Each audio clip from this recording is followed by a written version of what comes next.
Oh, should We I clap? clap and recap. On the count of three. 1, 2, 3. Splendid.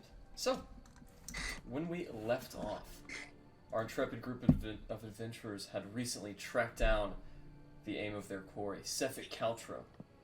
After going to Targos and speaking with an individual named Keegan, whose husband seems to be the latest victim in the string of murders, you all accompanied Keegan to Breeman, wherein you found 5 taverns owned by a small dwarvish family and encountered the speaker of Breeman, Drubbleduff Shalescar. Upon encountering him and having a short conversation, you trekked into the woods, and that's where we begin our session today. As you guys still linger upon the precipice of the forest line, skulking, trying to keep your vision low, you do spot, each of you, 2 different torches. As you guys look at these torches and spot the pair of blue lights, the blue eyes, rather, that gleam through the darkness, they soon disappear, and in the darkness you remain. You guys do not have to drag out your tokens, because they should already be present on this screen.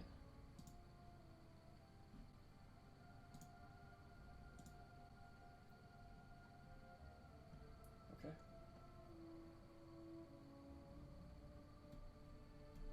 With that, you guys sit for a while longer, conversating with Keegan, who looks up at all of you. I'm, not very good in a fight. I'll keep track of Sally here, and you guys go ahead. If Garrett's still alive, he's gonna be close to that sled. As he points it out to you, even those of you without dark vision can see the sled illuminated in the light of this torch.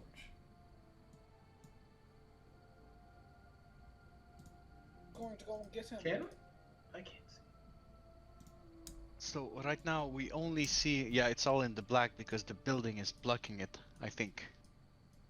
That's right, Is that Glenn. correct? You cannot see it. Gotcha. However, you guys are in the dark, completely hidden from view. It is totally within possibility for you guys to move your tokens at this point. We have a feeling like this man here is seeing us. Or is he just a boring human? So, okay, real quick. One of us should check it out. I feel like I'm with you. Should we make a bit of a plan? Are we wanting to like roll through here, We should swing our make weapons a plan. around, or are we trying to like in and out this? I have a bit of an idea. From Okay. here, with my dark vision, I see there's wolves in there. Eldrond, can you speak to those animals? With a kind of a ritual spell, maybe. Elrond. Oh no, he's looking at the stars again. Just lost him. Yeah, my bad. I'll mute. Are you speaking the wolf to me?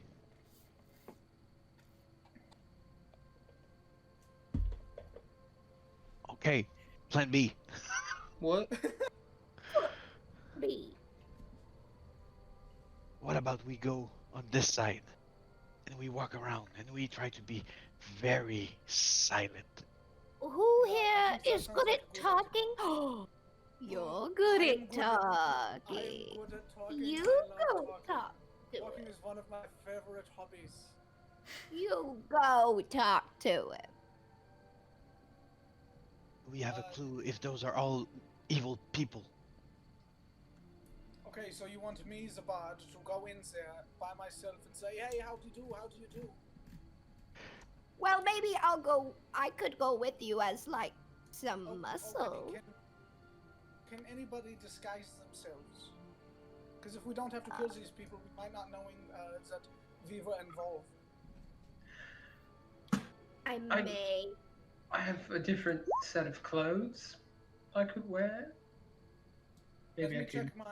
Let me check my rucksack real quick. I think I have a couple of costumes in here. Wear my hair differently. My friends, from where I am, I see a sled and a torch and nothing else much.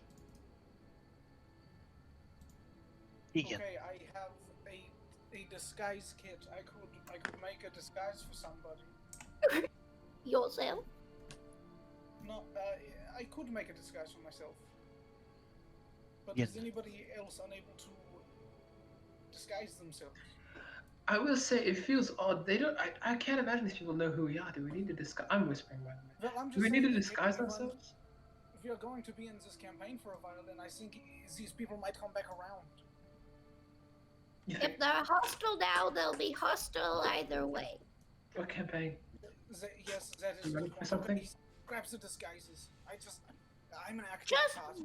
They'll love you. They'll love you. I'm No one's throwing gonna my know. I'm throwing my fishing hook to Keegan, and I'm pulling him back to me, saying, "Come here, come here. Okay. Do you see the slide there? The little sled thing? Is that your husband's? The dashing Garrett's? Yes. Oh, that's his. Okay. There's no blood from here. That's a good sign. It's a very good sign. I really don't think I should go in. I mean, someone's got to look after Sally, right? Glenn, you are very muscular. Come next to me. How do you? Are you suggesting that you and I go? And You and me, we're gonna lift Larry above the post, and she's gonna peek in. I'll do a little peek. that's a very fun. That's a Want fun me idea, to- actually. While you guys are doing that, Not that want me to tall. go distract that guy over there who I totally don't know is a mercenary. Maybe we should do the peak first, and then you should go. Maybe you could be a little. You could do like a little song and dance after we figure out what's going on over. And then we can you make are tunes. a beautiful Keep- soul. Of course, I could do a song and dance. Song and dance. Okay, Glenn and Larry, fishing rod, pulling you guys. Come here. Come here. Come here, Larry. Oh, where? Wait, where? Just here. Where are you? You- It's very Oh, dark. Your I'm eyes sorry. are very bad if you don't see me right now. My eyes are very bad. What the heck? I can see. Put your eyes in the same direction for a couple seconds, and I'm gonna do my best to. Nope, I'm gonna need Glenn. As you guys near outside the wall of the log timber frame that you can see now nearing close to it, you do hear a faint sound reverberating from the other side of the log cabin. The sound of a smith hard at work over an anvil fills your ears. It seems to be coming from within inside the building. I'll bet So- he has shiny things. Is this a building or is this just a fence? That is in fact a building. You can see wood frames, wood longs actually, which set apart the frame. It's pretty wide in fact, but you do see light lingering from a doorway on the eastern side. So possibly a window. So we don't Are we see lifting anything. Larry up? I forget. Are did we? Am decide I on- going in there? What was that, Gavin? I think you're just looking first. I think you're just looking first, Larry. I think. Well, then I'll Uh, just pop my eye out and I'll just hand it to you and say, here, just put it where you want to see. And I don't think. No. Can you see through this thing?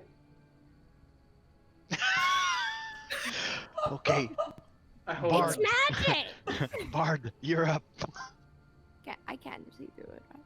Are you all bullying the little lizard? Great job, Larry. Oh wait, Larry, is that your eye? Did you just did they just pop out their eye? No! And I take it back and I go and hop on somebody's shoulders. Glenn is way stronger. I'm very Okay, strong. I'm gonna hop on Glenn's shoulders. Do I need to make a check for this, or do I just? Oh, not at all. Out of all the individuals whose shoulders you could have hopped on, you chose a very feasible set. And as you climb up on top, you see a Yeah. little bit better. Whenever she gets to my shoulders, I'm gonna reach behind me. I'm gonna grab her. I'm gonna raise her up. Perfect. Yes. Okay. What do I see? Unfortunately, exactly the same thing you see right now. The building right next to you guys is pretty tall on its log frames, about 10 feet high, and there is a thatch roof, layers of grass and small reeds that have been shook and then plastered at a 45-degree angle. Larry, where do we need to go? Away from here. Okay. Nothing Hey, shiny. do we want to go back to I talked to that guy plan? Because I don't think we're getting anywhere I think with you'll this have thing to- now. We're not. This is not going much. I think you're gonna have to talk to that guy. Okay, okay. Does anybody have any fabric or cloaks or anything you can make a little tent for me? I need to make a costume. Here, I take this, and Keegan gives you a small piece of cloth that he removed from the pocket that's contained within his long blue trench coat. I have a set of common clothes that I can like hold up in front of you. I was about to say I can envelop him in this cloak and just make like a. Yes, if you Don't could touch all my make thing. I'm wearing, these cloaks or I'm drapes wearing and like a whole cloak. I could like fucking shed that for a second. Fucking. Yeah, I'm gonna take off my cloak as well and drape it over a branch, and then take all the other pieces of fabric and drape them over the branches and make myself a tiny little makeshift tent. Okay. I look at And then Glenn some- and be like, "What are we doing then?" I'm gonna get out my disguise Put the cloak kit back on. and make a costume. Is that something you can do with a disguise kit? Absolutely. Okay, I want to make some cheap blade for hire that looks like it's warm, comfortable wear that's cheap, poorly made, ratty. Okay. As you do this, I will make a minor illusion of 1 minute of a very green and white tree just here, and Alright. he cannot see through. That is true. That- It is just that on the human. precipice of the light cast by that torch. As you go ahead and make your disguise easily enough, would anyone like to poke into the tent to witness Rez changing? I'll take a No. peek. I think Okay. I'll give him privacy. Go ahead and roll a stealth check.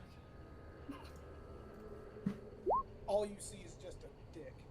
Okay. As you poke inside of the tent, you do see the naked form of Rez, featuring whatever he has decided that aspect of his character to contain. However, you also notice something else that's very striking, Alistair. Something that I will whisper to you.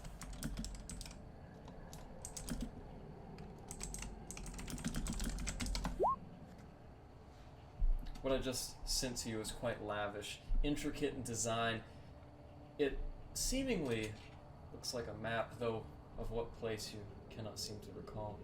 Rez, as you finish making your costume, incorporating elements of your warm winter clothing in its design, you look out at the torchlight and can now see that two of these figures, what you know to be Zentara mercenaries, sit 20 feet apart from each other, chatting.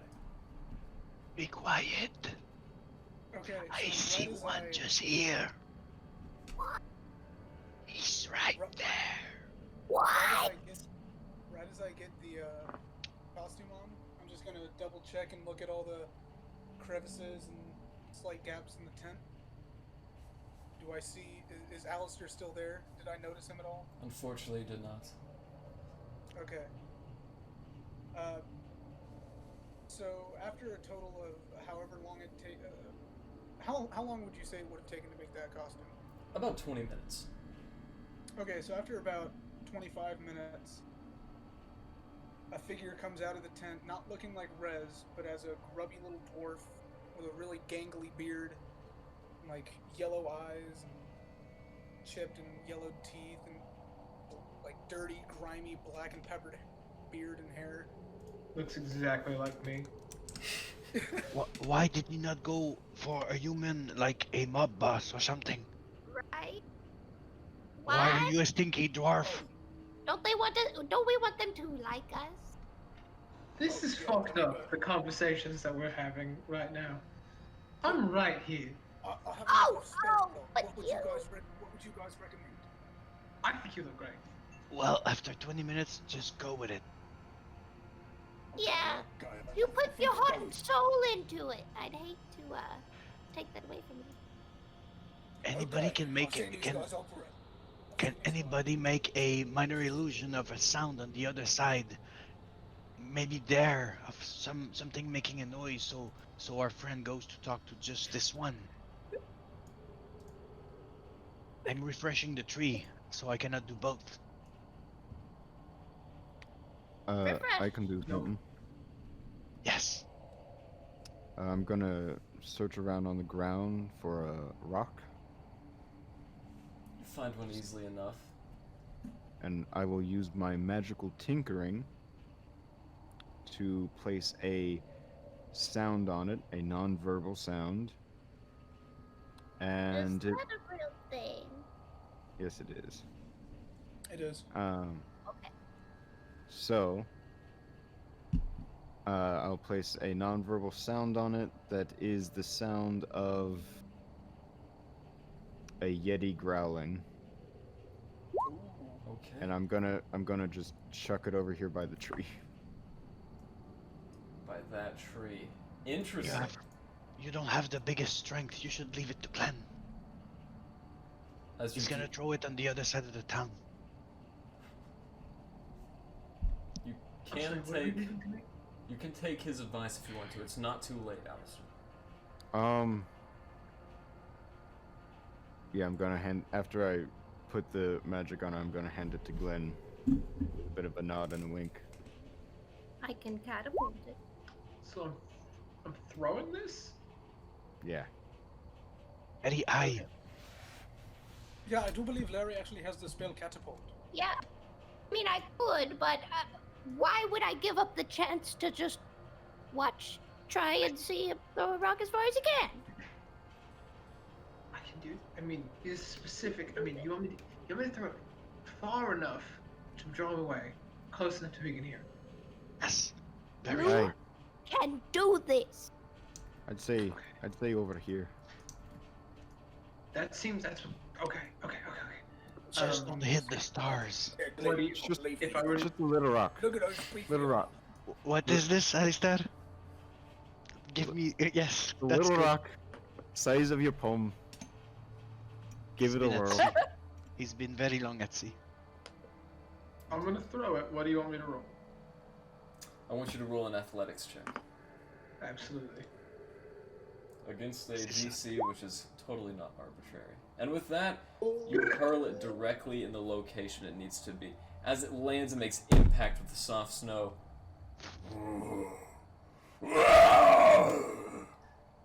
the sound of this humanoid yet still feral growling emanates from the corner. You see these two mercenaries here. Oh, what was that? I don't know. Just go like the merchant. About that time, these two mercenaries abscond to the southwest and disappear behind the darkness. We should follow them. Let's be Time to stealthy. go.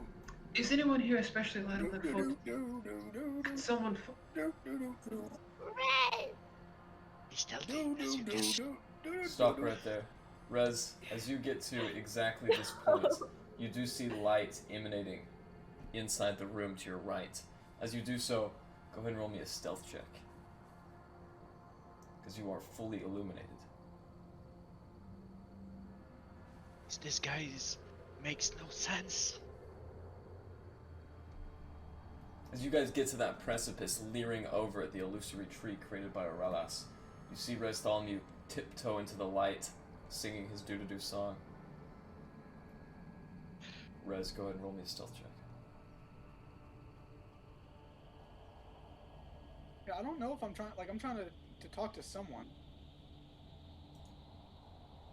Okay, so are you kind of making your presence known deliberately then? Maybe the Yeti was a bit too much. Our plan makes no fucking sense. No, it's easy. You're gonna spook the Yeti and then talk to them and then question mark, and then We finally fucked up. you'll win. We fucked up. Go and So make just to some be rain. This is D&D. We're in this situation now. just to be clear, Rez, You are trying to deliberately make your presence aware to those around you, yes?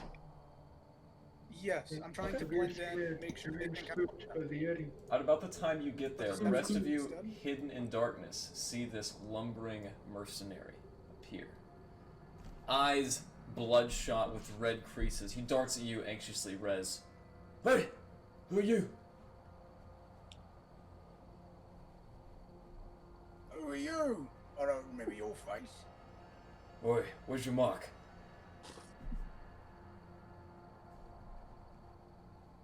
If yours, bugger off. Look, the merchant sent for you. You with the Zintarim?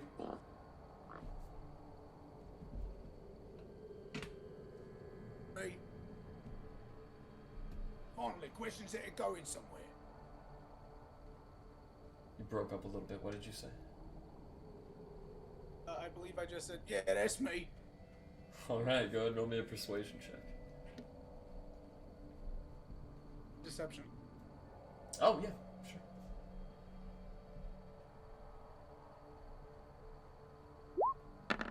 Okay. Kind of looks you up and down. I don't care if Neth himself sent you. No one's getting in here without a mark. Where's yours?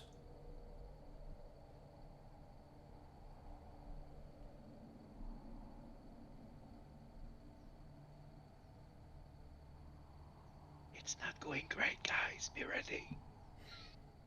Okay, I don't understand. Seems like More it's loud all than like that, baby. Oh no, he's slow. Someone casted slow on him. You just lagged. Yeah, what'd Maybe you we say? just need to bonk him on the head and it'll fix him. We forgot to crank him before. Oh no. Eric's audio is like completely Do different. the monkey. Do the monkey. Yeah, I can't hear Eric. I'm sorry, Eric. Alex to save the day. She's bonking him on the head. Oh, okay, great. Is he muted? Is she pointing at the mute screen right now? It's weird. We can see her fine, and he's the one that's really slow. I know, right? Isn't that, I'm isn't so that ironic? confused. At least Raimi, we can hear Raimi now. I like that Eric. you got a cool Eskimo joke. Yeah, sitting here. I don't know what was happening with my shit. Oh no! Eric? You can't Did hear you all us. even see me go in there? Yeah, we Yeah, saw but it. Yeah, his he's webcam like is not fine. Okay, cause I could hear you guys. He seems like I he's not still hearing hear you. anything. That's weird. So How Eric. far did you jump around? Shall he's he lagging come again. to the seat next to me? Oh no! Erland, go talk to the wolves. I But fucking don't- can't. Jesus. Do not go in the light. You don't have the ritual to talk with animals. No. He just fucking lives in the woods. It's all you've been doing, man. I mean, who do you talk to out That's there? I love that he's back and now he's sideways. Oh, wait, no, there he is. That's there classist. Joe, you're being classist. he is. Yeah. You're assuming my class, and I don't like Are we that. good? Yes! Okay, so as you sit there, the bandit looking up at you. I don't care if Max Lander himself sent you. If you ain't got a mark, you're not coming in. Well, who said I even want to get in there, huh? I'm just looking for the ale. Alright then, bugger off back to Breeman. You know there's 5 taverns in that shithole. I know, but nobody brought ale to here. He pulls out his scimitar. As he does so, it comes off of the sheath with a satisfying clink and shimmer. Do Leave Technically, do or we be see fleshed. Yeah, Ooh, do and we? he says leave or be fleshed. Without well, just yeah, like, okay, real quick. okay, I think I'll take his advice, and I think I'm gonna bugger right off. I'm just gonna walk around the corner. Yeah, you Guys, do it didn't that. work. It did not work, guys. he's right behind the corner. He pulled out his sword at me. Bless me. Okay. But we did just So- kind of come into somebody else's stuff, right? I mean, like, Now hold on. I have a solution. It's not a great one. It's not one that I'm a fan of. And then I reach behind my back and I pull out my heavy crossbow. We could just get this one. Deal with it. Put him. I've used a few accents here. Ooh, that's fun. Just 1 second before you shoot. Actually, I could see like 6 of them in the camp. But if you want to kill everybody, we can just fight here. Stealth Do you our think way. we could get this one? Take him somewhere else, and then go about the rest of our plan? Is that At this possible? point, With what you have? I think he could maybe hear us. At about that time, No! At about that time, you guys do not see him react. However, you do see I'm gonna- 4 I'm other gonna put my mercenaries in similar guard march through the I'm fire. gonna put my hand. As they get to up there, you hear one of them say, "Yeah, sounded like it came from over here." As they all get together, you see them investigating the area from which the Yeti came from. As they all get Who's the together, this guy waits back at the door. Who's the tallest one here? Which one? Which one of us is the tallest? It's not me. I know that. Well, as you look I'm- around, I'm 6'3". yes, Erlond, aren't you 6'8"? What? No. Okay. Then he is not the tallest. No. I believe the tallest is actually Aurelis. No, I'm Okay. 5'9". I'm very small and agile and kind of good looking when I'm But fighting. here's the thing. If I give you, I've got this extra set. Hold on, just real quick. We have to make this plan so fast. I have a set of winter clothes with me. Heavy furs in my backpack. Now, Mr. Fucking Rez, you've done some work with the disguise kit. If I were to drape enough stuff over Alistair, could you, by chance, make him look like some sort of facsimile of a Yeti? Then he could just fuck off somewhere, and we could just go about our business inside. Is that possible? As this happens, I'm gonna minor illusion a woman laughing with a very elegant and sexy voice, like in the woods. A very warm, exotic, Kalishtan. What a woman laughing. confusing soundscape you're building on us. Did you hear It's that? gonna be lasting for a minute. You sounded like one of the girls from the coast. Oh yeah, let's go! As these 3 guys walk off, this guy here is gonna go ahead and make me a wisdom saving throw. So you got a Yeti and a hot lady mix in there. Hold up. Something's fishy about this. Oh no! That's why I'm going out there! And the other 3 of them head off into the darkness to try to find the sound. Oh, bloody bellends. This guy right here, he's gonna sit down on his ass and light up a small device next to the torchlight. So he takes a couple puffs. You guys watch his eyes strain. And as they affix with perception, he scans the darkness. Do you guys have anything to shut down this I light? shoot him. You do. I fucking shoot him. I can't deal with this man. I think this is the time I'm to sick of strike. talking. I shoot him.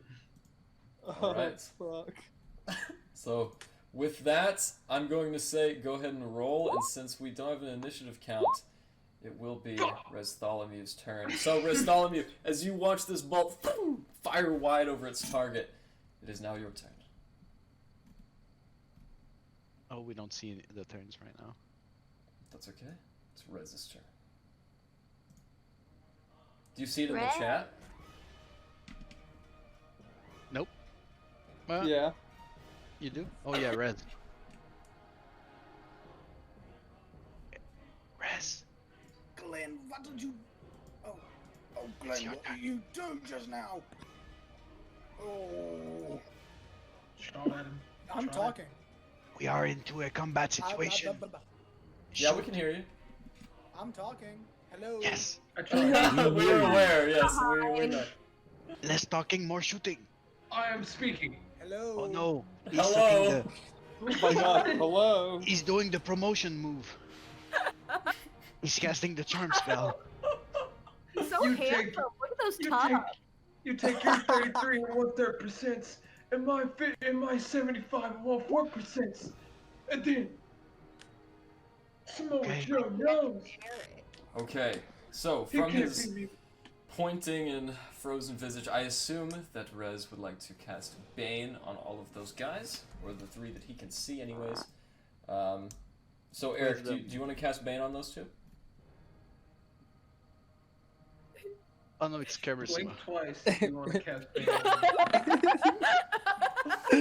Alright. 1 succeeds and 1 fails. There's 3. He does not see 3 people. Has to be in sight of him. Let me just make sure.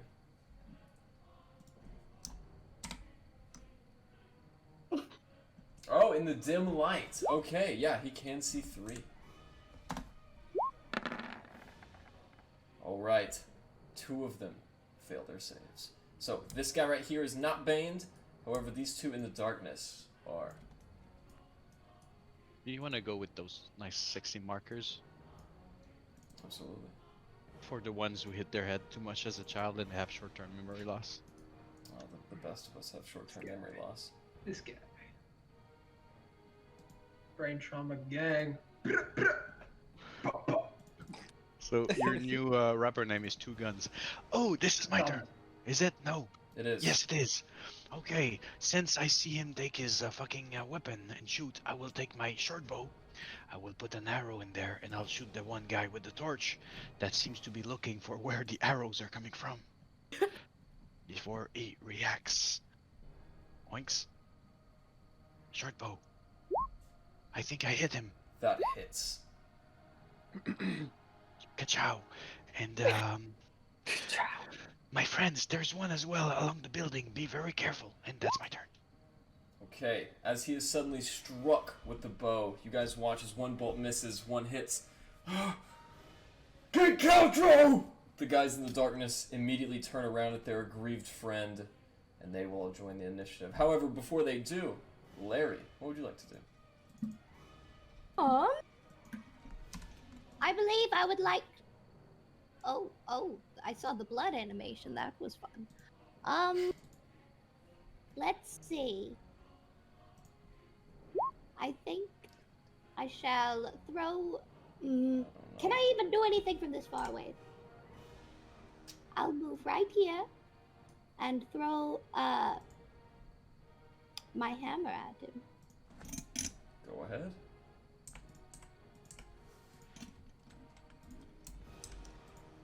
Did that? What? Did it go through? As a matter of fact, it did not, but I'm sure it'll just be a matter of time. Eric, is your webcam okay? Boom, boom, boom. You watch as it implants itself, and you're actually aiming for this guy, aren't you? Wait, can you do that again? Are you aiming at that guy? Yes. Okay, as it misses him, it hits the torch next to him and destroys it. As that torch comes clattering to the ground, its fire extinguished. No. We are going to go ahead, and actually, you've got the rest of your turn. What would you like to do? My hammer came back to me though, right? It did indeed. Okay. I'm just gonna skitter away in my embarrassment. And that'll be it. Alright, then you do so. Erland, what would you like to do?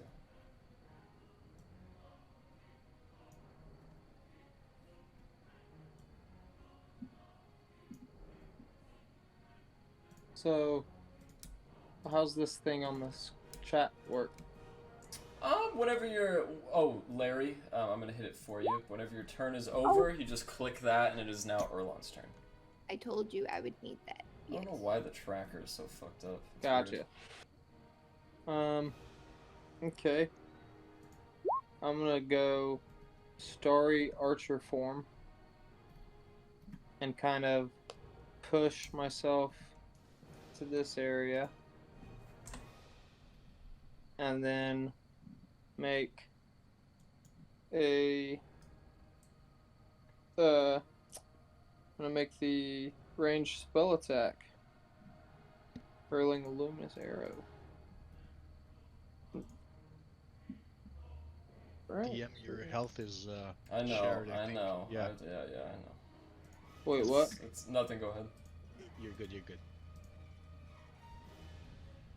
Okay, so ranged spell attack is roll d20. My All right. So and that's plus your prof. So that is actually a 12. Who are you aiming at? this guy right here.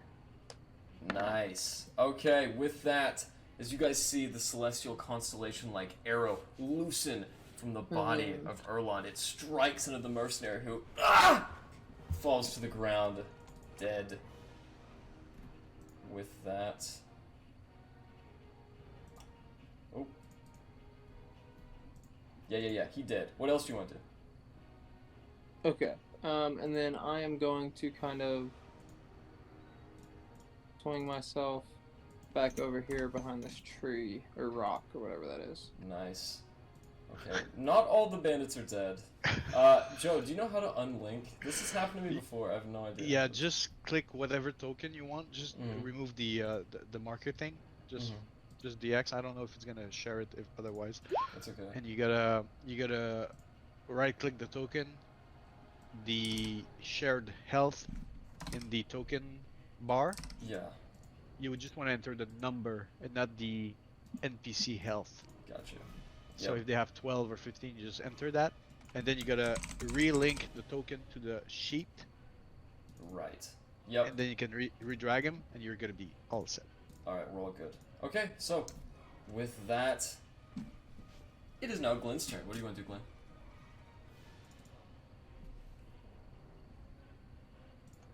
So from where I'm standing, I have a slight view on this guy, and I'm assuming... Oh, shit, hold on. I'm assuming that that's just true for me, and like I can see that guy a little bit, right? Oh yeah, if you can see something on your screen, you can. Your character can as well. Okay, great. With that being the case, I'm going to move. Let me make sure. Let me use the little feature here to make sure. Okay, cool. So that's what's in my. I'm gonna move here with my long sword that I've pulled out, two-handed, and I'm just gonna make some swings on him. So let me put that in chat. Nice. Yeah, that definitely hits. Fantastic. Let me roll damage. That's 9 damage. Woo! Okay, as you go ahead and take your sword, writhing in between your hands, you bring it down on top of him. You sever a huge chunk of meat out of his right solar plex. Ah! He falls over, incurring the damage. What else do you want to do? I've got a little bit extra movement, but I don't feel like really using it. Well, actually, you know what? Yeah, I will use my extra 5 feet of movement. Can I move diagonally in 5 feet? And without, like, invoking opportunity? Yeah, absolutely. I mean, if you go away from him far enough, it unfortunately will occur. Okay, that's the last bit of movement I have, is moving, like, right there. Okay. So, with that, I'll click the little thing, and I think that's the end of my turn. All right, and finally the initiative counter works as it is the beginning of the bandit's turn. So, he's going to come down blinded, but for some reason having this ethereal dark vision, a presence that you've only just now witnessed. He's going to go ahead and make a couple attacks. So, as he pulls out his light crossbow, he looses one right at you, Glenn, and a 20 hits. Glenn, you incur a total of... wait a minute. No way. You gotta be kidding me. You take a total of... Is that a nat 20 or is that just a 20? Oh, that's just a 20. You take a total of 8 piercing damage. And that is going to end his turn. Up next, Alistair. What would you like I told you they didn't like the dwarves. Yeah, I'm not sure what I'm gonna do because I can't see anything at all. That's true. I mean, you don't have dark vision. It is very dark right now. I think you removed the torch though, where the guards were. Yep, it got destroyed. Oh.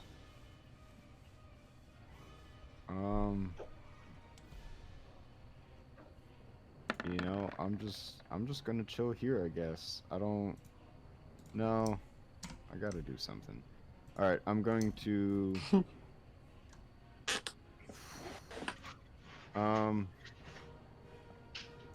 Go light up the dwarf with your tinkering. Do I know which way Glenn went? Yeah, you did see him round the Hey. corner to your right. I will say, I am in my starry form, so I don't know if that helps anybody that doesn't have dark vision. You know, that's a good point. Let me look that up. To kind of While light you're a looking that little up, I bit. just want to say I got Wendy's before this game started, didn't finish it. I'm a few Is that beers me? deep already. This Wendy's is fantastic. So.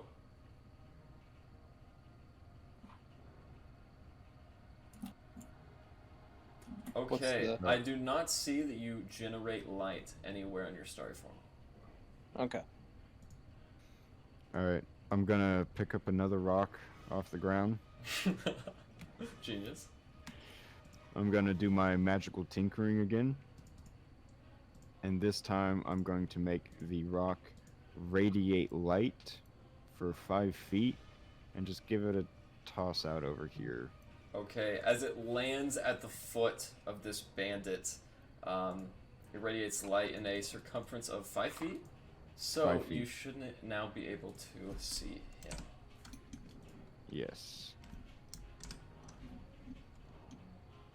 And since that takes an action, that's going to be the end of my turn. Alright, seeing that guy illuminated, it looks the same to him as we go ahead and begin Rez's turn. Seems fast, but I guess it's his turn already. So, what would you like to do, Rez? Rez is not. He's not in a good mood. Aww. Yeah. So. I don't think he will be playing this evening. Things are not going well with the setup. Oh, that's unfortunate. Well, does he want to sit with you? I can fix the webcams. You can keep playing if he wants. No. Okay. We talked about it. All right. Well, so with that, I'm gonna be Rez.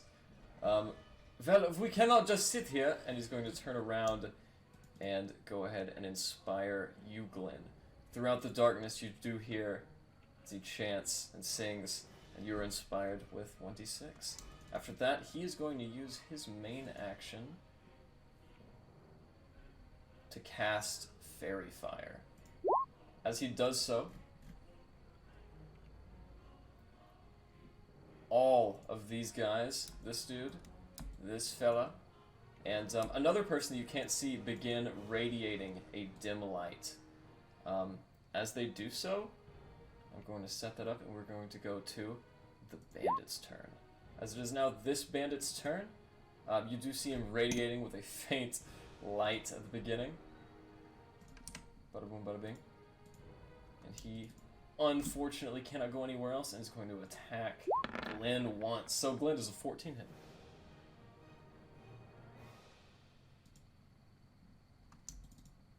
No! Perfect. There you go. Blast! He's going to miss and try to scurry away. As he runs all the way up to here, go ahead and roll me an opportunity attack if you wish, Glenn. Absolutely. Okay.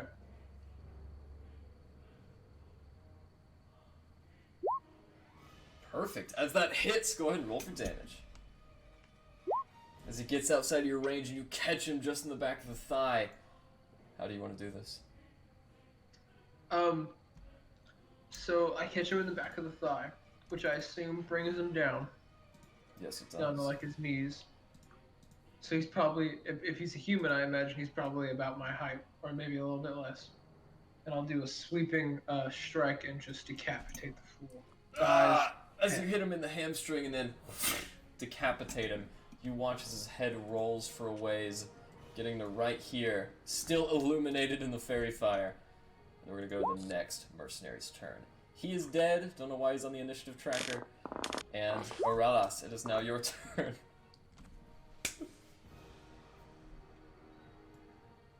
And I was muted. This is the best night ever in this group. Okay, I think there's only 2 left alive. Let's try to kill them stealthily. I'm gonna take my, I had my bow out. Fuck, yeah, no, I'll go with the bow. This one man, I'll shoot with my short bow. I'll try to kill him. Good idea. 16 hit, That definitely does. Go ahead and roll for damage.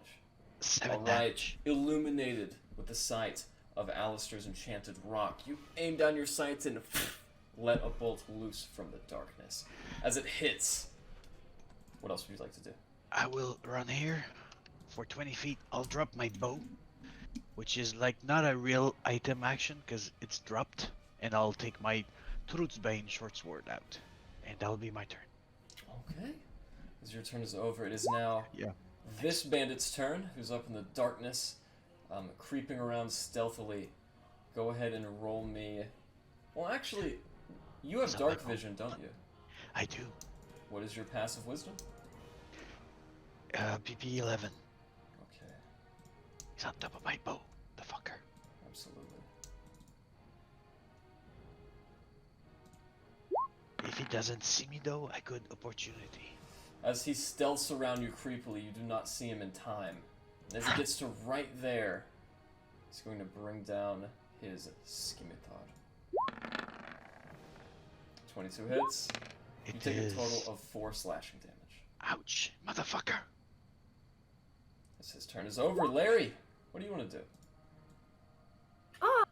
Like, wait, who else is here? Actually, Rez and Alistair are immediately around you. Yes. But oh, this bad guy right here. Seeing another bad guy, Larry will take out their crossbow, and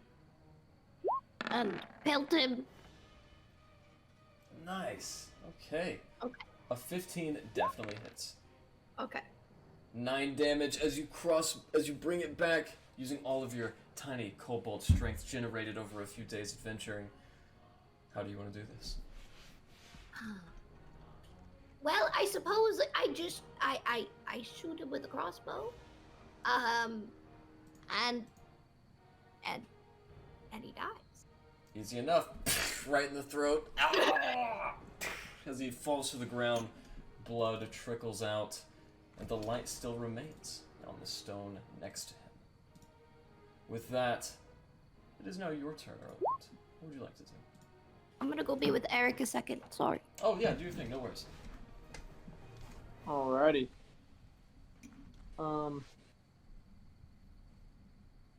I am going to, let me get my mouse over here. I'm gonna cast Guiding Bolt right on that guy. Yep. Unfortunately, he's already dead. Oh, However, okay. Well then, with your dark vision, you can see the guy who is wailing on Oralas right here. yeah, that's what that was my second thing. I'm gonna try and place it like right here, so it kind of hits. All right. Just Now him? you casted Guiding Bolt once in the tavern, and then Cure Wounds, which is your second first level spell. Do you have enough spell slots to cast this? You have Guiding Bolt spell prepared. It counts as a druid spell for you, and it doesn't count against the number of spells you have prepared. Right, that is the number of spells you have prepared, not the number of spells you can use in a day. So your spell slots exist independently of that. So since you Okay, use those I have- three I have- spells, yeah, this is going to be your 3 last slots. use. Yeah, this is going to be your last use of Guiding Bolt, just so you know. But as it hits, Okay. go ahead and roll damage. Okay. I was just making sure that I was able to cast it right now. Oh yeah, you're good. Cool. Woo! Okay, as you extend your hand and you feel the energy swelling up from the stars, how would you like to do this? Yeah, I just kind of want a giant bolt to just kind of explode his body. Very nice. You got the extra on your sheets. I don't know if you have arrows, but on the right side, you should have the guiding bolt resource or something from your class. Do you have that? Where is it at? On the right side, just above all the abilities your character got. Do you have like 1-on-1 guiding bolt thingy? No? I don't see that. In the resources, just below flaws. If you don't have it, I'll Oh, show you how to get it. It's okay. class resources. Yeah, you should have 2 free per long, 2 free per long rest. I'll help you set it up later if you like. All good. Okay. In the meantime, as you guys see the last body drop from Erlon's blast, which detonates its head, you all take a breath, and we are momentarily out of combat. As we have a few things going on off screen, I will take a short break. However, before we do so, Glenn, as you're sitting there, writhing your sword and taking a few deep breaths, you see a mercenary hobble out of the nearby outhouse. As he gets to right here rather, you see him pull up his trousers, leave a small remnant of feces, and begin walking southward. As he gets to there, he doesn't seem to see you, and like I said, we are going to take a short break. Okay. Alright. Without further ado, is everybody ready? Yes, to just say that Table Talk is a magazine. It's a Christian magazine, but in terms of podcast and YouTube, it's free. Just go out there, take Table Talk. Anyways, goodbye. Take it. Of course. So, as you all keep going throughout this camp, fighting those mercenaries and bandits that were roused from the sound of the Yeti, you guys persevere forward. Glenn, Erlond, and Larry, you see the mercenary as he leers out of the outhouse. As he gets to right here, he is still dragging some toilet parchment behind him. What would you like to do? Okay, I'm going to move back to kind of regroup with where the majority of the group is here. And just since we're out of combat, I am going to use my full lay on hands, which is 10 at this point, to give myself 10 HP because I got pretty beat up in that fight. So I'm going to do that real quick. Okay. I don't mean to bug you, but I feel like I might have missed something. I think we should shut down the rock with the Yeti sounds. It's very, very loud. Oh, that's Erlon, sorry.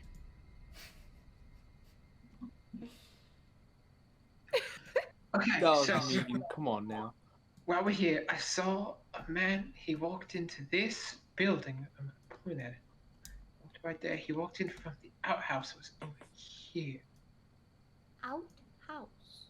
Yeah, it's where you do your business in. An outhouse inside. It's like an inside outhouse. Okay, so I can't use push to talk while I have roll 20 open, because then my character just runs to the side. It's okay. It's fine. So basically, I don't know if anyone else is in there, but if we want to send some people that can kind of tiptoe their way inside, maybe give this fool the give this fool the axe. Which Go about our fool? business. The one from the outhouse, who walked in. The one from the inside outhouse who walked into this building. The one that I pointed out. You remember? This guy. This guy, you'd recognize him. He's a guy. Well, no, you don't know. Larry might scutter over stealthily. Okay. And as you Right. move forward, Larry, with your dark vision, you can see things a lot more clearly than your other party members, but those bandits and veterans, or I should say mercenaries, cannot see you. Oh. So, do I even need to roll a check? Nope. Okay. Well then, I'm gonna go meandering. Would anyone like to come with? I don't know. As you get to right there, Larry, you do see now 2 torches, where before there were only 2, considering the one that was recently extinguished. As you are standing in complete darkness, Larry, you also see some light reverberating from around this corner. Okay.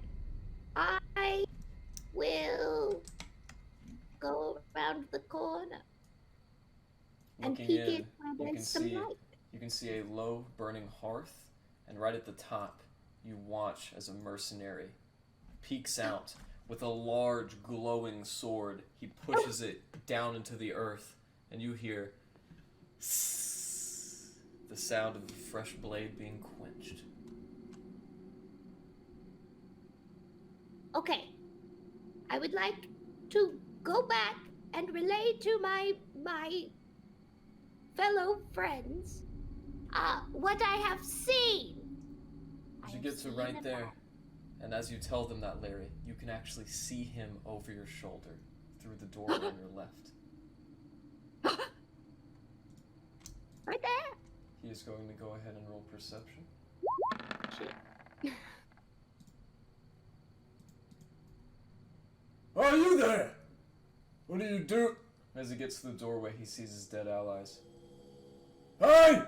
We got intruders over here! Hey! Someone shoot him!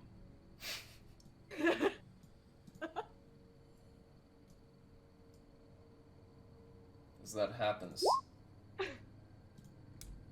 we are going to go ahead and roll initiative.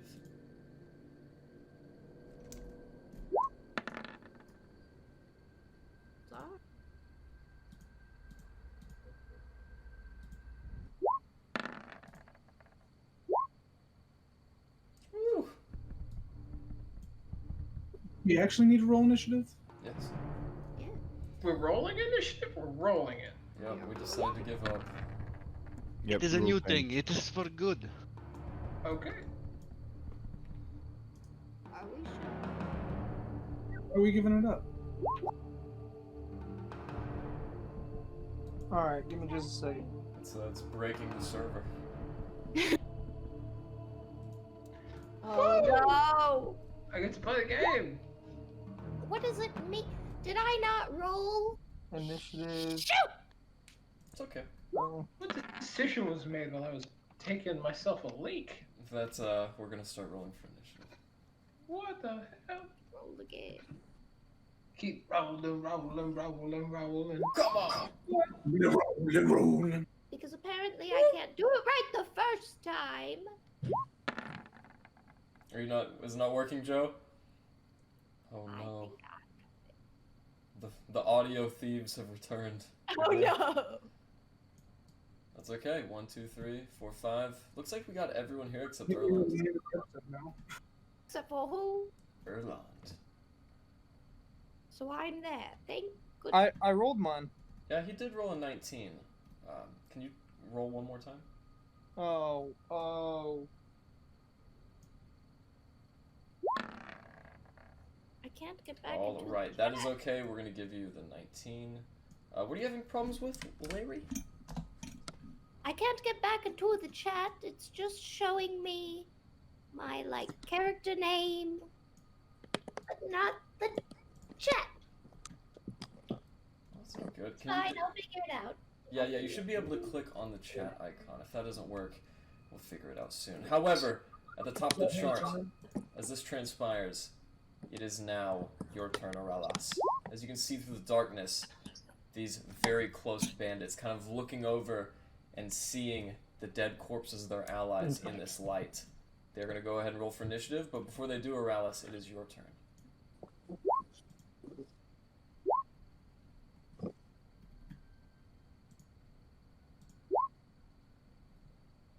Joe, you're muted. I think he's having some microphone difficulties. Yeah, he said his mic's fucking up. Alright, so the short bow on that guy, as he can't even see you, it hits with 5 damage. Ah! You're in the dark, get to cover! As he says that, these two guys duck down, benefiting from 50% cover, and this guy takes an arrow right to the chest.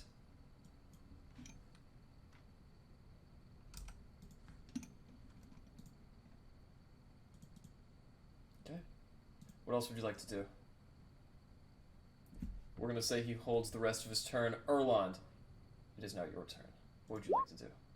Oh boy. Well,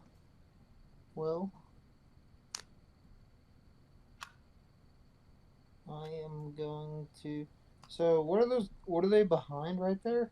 They're behind a very loosely packed patchwork fence. Reeds and pieces of twine have been culminated together to kind of make this. You can see through it in parts, and other parts are denser, which means they're going to benefit from 50% cover.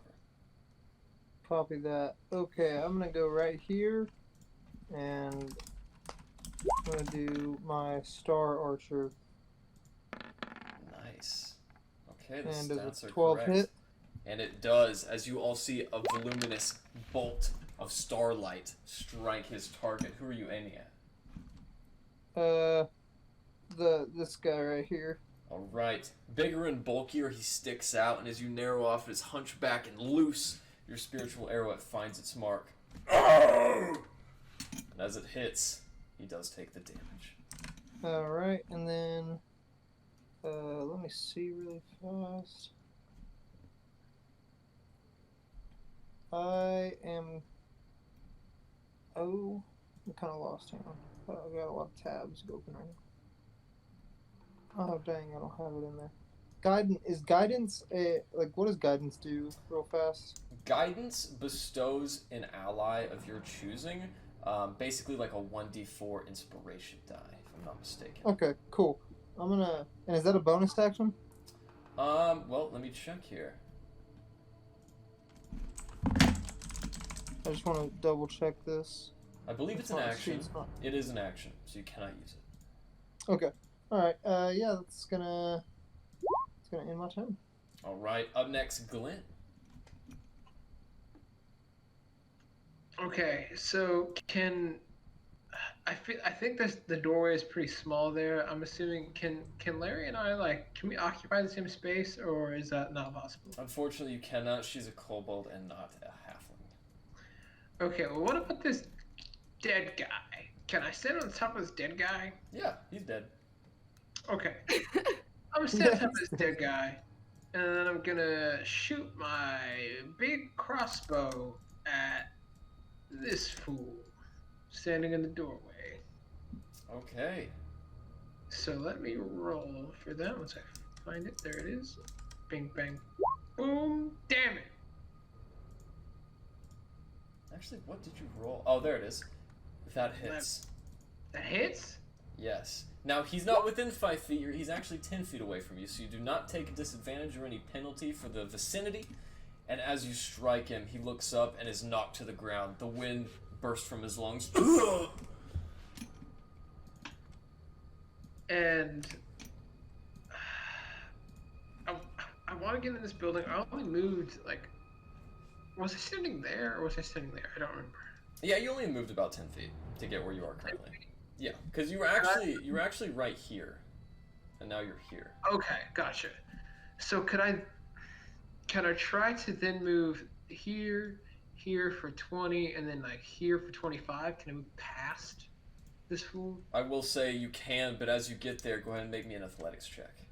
Absolutely. This is an optional rule in the Dungeon Master's Guide for trampling.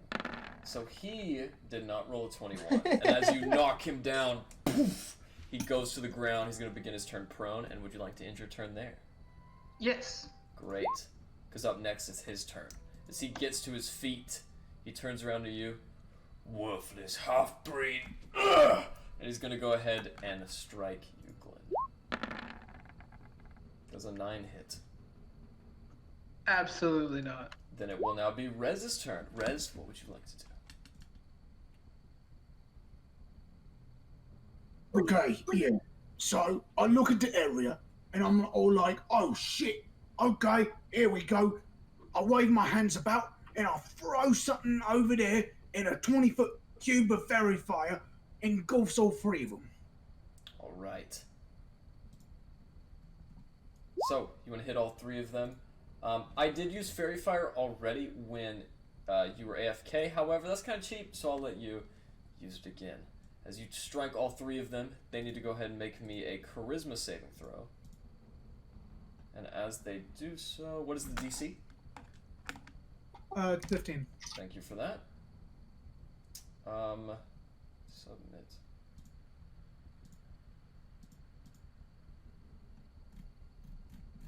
Okay, my My group save feature is not working as planned, but that's okay, as they go ahead and make me their charisma saves anyways. One fails, and then the Buccaneer, the bigger fellow in the center, he succeeds. So as fairy fire dawns on one of them, he is going to be emitting a faint, dim light. What else would you like to do? Well, seeing this, I'm going to... Okay.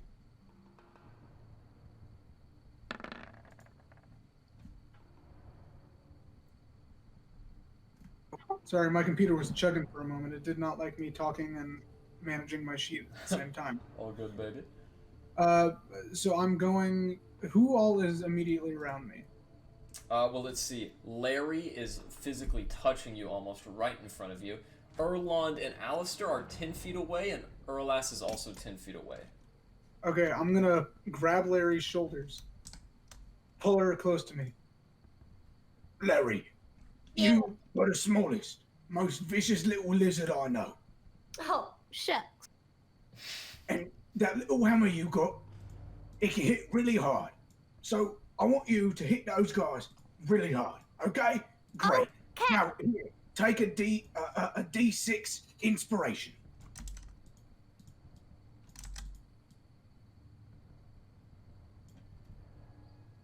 All right. Is that your turn? Indeed. Okay. It is now your turn, Larry. Larry, at the beginning of your turn, you don't even feel the vibration in your pocket as the stone dislodges, lands in the snow, and evaporates. Otaku, go ahead and roll me initiative.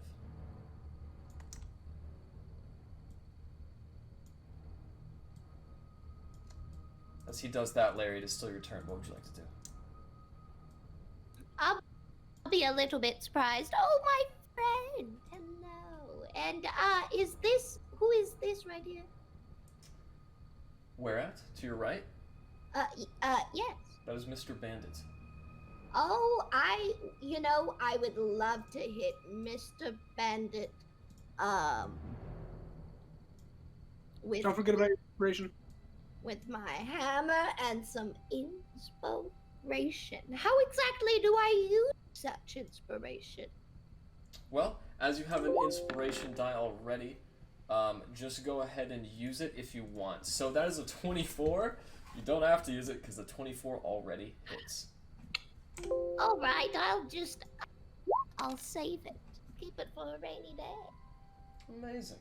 So with that, 4 bludgeoning damage onto that guy with your light hammer. Whack! Glenn, as you go to make another strike, you're halted as blood and viscous brain material sprays out in your face, and that guy is way dead. Oh. Hi! Actually, he has 2 hit points.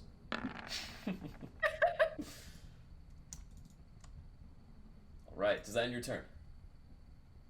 Yes. Do I need to click a thing?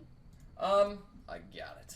So, up next, it is Mr. Bandit's turn. This guy, we're not gonna get anywhere by sitting here. He's gonna jump the wall. So he gets to right there, he's gonna run 5, 10, 15, 20, 25, and as he steps on his dead ally, still glowing with the light of the fairy fire, he sees you, Rez. Oh, what the? And he's gonna strike at this little dwarf that he sees. Does a 14 hit, Rez? Yeah. No. I don't know why that's not working, but he hits you with 5 points of slashing damage. As his turn is over, the other mercenary's turn is going to begin. He's going to follow his friend, and in the dim light of the fairy fire, he lays eyes on a very interesting looking kobold. About that time, he takes out his light crossbow, loads a bolt of his own, and as he fires, does a 12 hit you, Larry?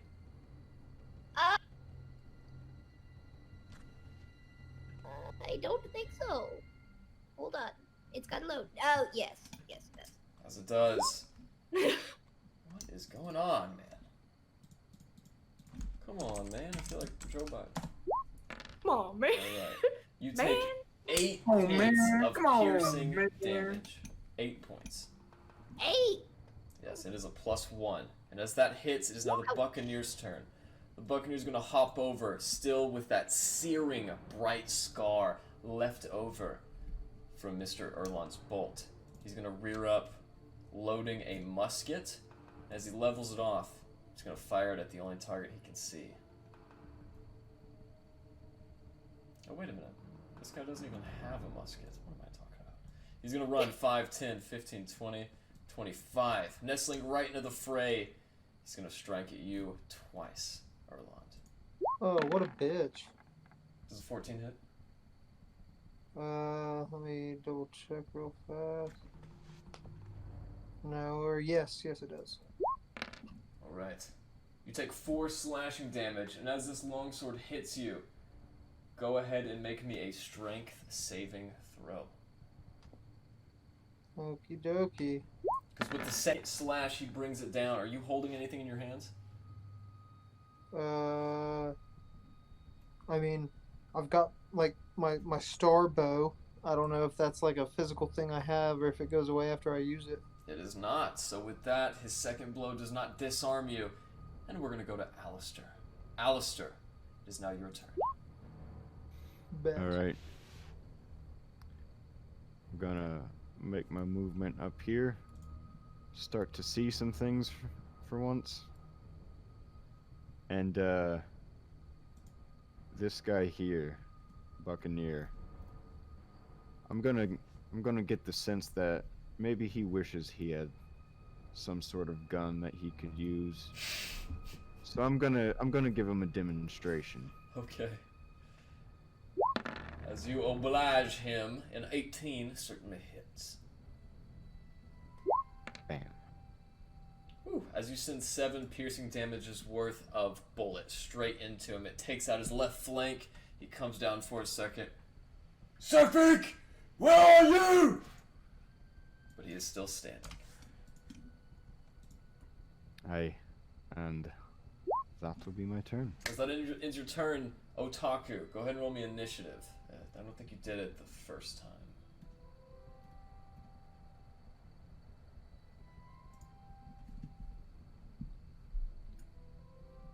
Gasper, are you with us?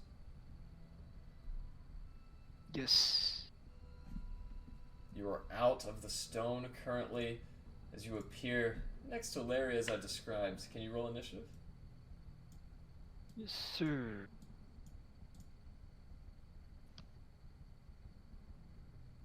Nevertheless, whatever it is, it won't be high enough to stop Aradas, because it is currently Aradas' turn. So, Aradas, what would you like to do? Yes, I think my friends are gonna get.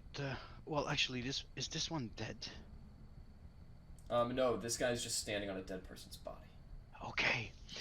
So I got to read a bit on the in my spell book online, and I can cast my bonfire on top of 2 cells. So in between those 2 guys, I could be able to cast a bonfire AoE. So this is what I'll do, which is gonna be like this, and DC 14 dex as I click it. Ooh, and that's on That's both lovely. of those guys. Yes. Okay. Isn't it great? So, dexterity. And the DC is 15? 14, and damage is going to be 5 if failed. Okay. On a failed save, do they take none? They take none. Okay. The Buccaneer succeeds, and the Bandit. Oh! Get off me! He starts patting out the flames as he takes 5 damage. And at the end of their future turn, they will take it again. They can take the save. That Very is nice. my. I'll back you up. I'll back up because I'm hurt. That's my turn. Okay.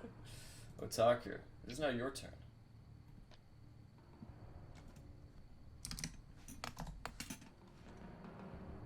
Who? Otaku. Gasper, what would you like to do?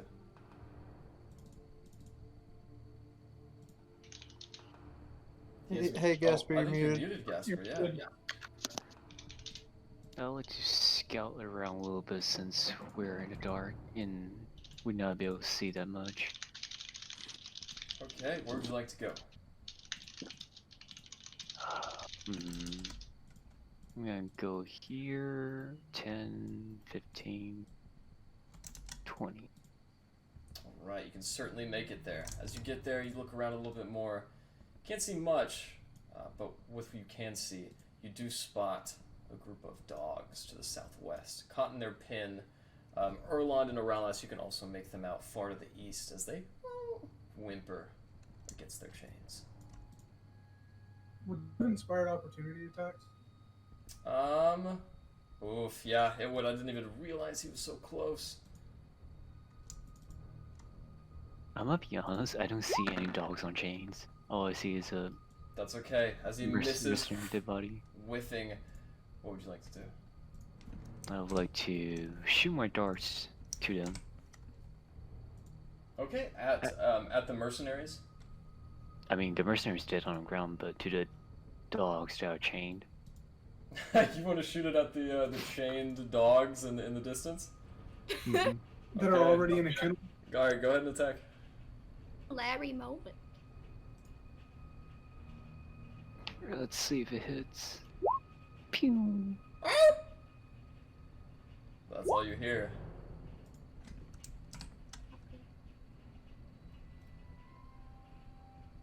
And that ends my round. Okay, good shot. Up next, Roland, what would you like to do? Give me just a sec. Okay, I am going to. Oh. Well.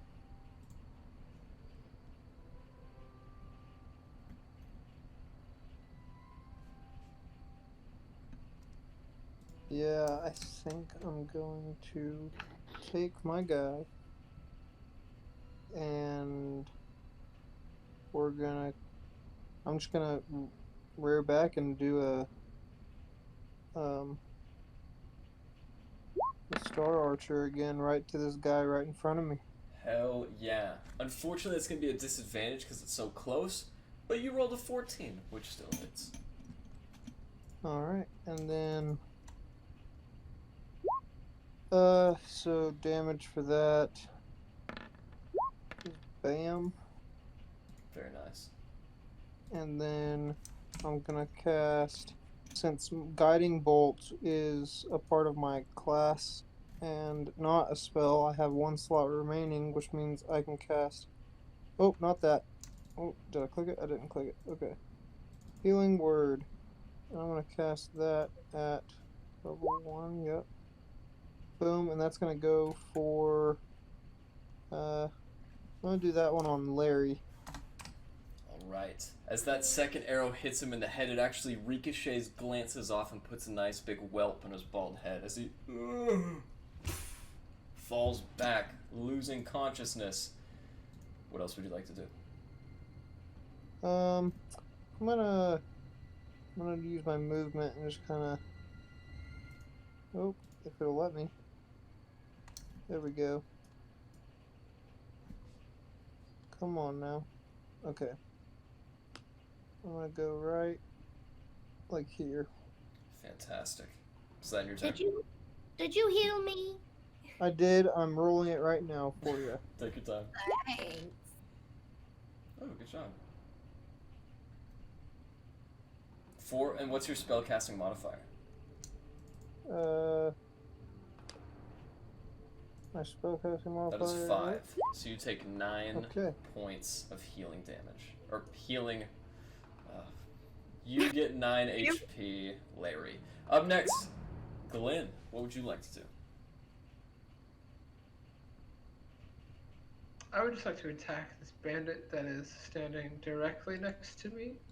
Alright, as he still has all those blood and guts over you from Larry's strike, he is standing. And you just miss wide. You actually get the hit right, and as the blood sprays in your eyes, the edge of your saber just clanks against the log cabin, giving him enough time to duck below it. Oh, Okay. oh, actually, you have flanking advantage, so that hits. Go ahead and roll damage. Shit. Flanking advantage is crazy. And as you bring the sword down right in his clavicle, he dies for real this time. Sick. Bitch gone. So I'll fucking chop through this fool. And then I guess I'll just use the rest of my movement to, like, explore the space. Just see. Okay. 10, 15, 20, 25. There I am. As you get to my there, full move. Glenn, you can see the opening of this cabin right next to where it appears to be Garrett's cart is kept, or sled. Okay. As you end your turn right there, it is now the bandit's turn. As he begins his turn, he is dead. And up next, it is Rez. What would you like to do, Rez? Bandit right next to me still alive? As a matter of fact, he is. Okay. Outwardly, I say, "Get ready for it, you old cunt!" And inside, I'm like, "Scheiße, scheiße, scheiße, scheiße."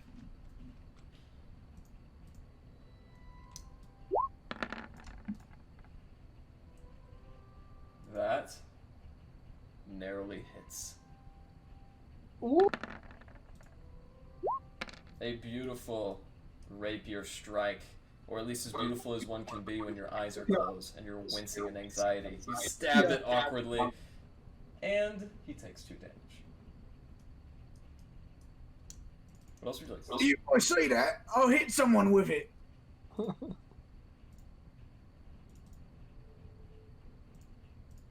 Does that end your turn? Who's up next? Larry. Okay, and Larry already has inspiration, so I'm gonna look at Alistair and say, Alistair, I bet you can do something pretty great too. That was a pretty cool shot you did. So, I think you'll do pretty great. I know you'll do great things. Take an inspiration.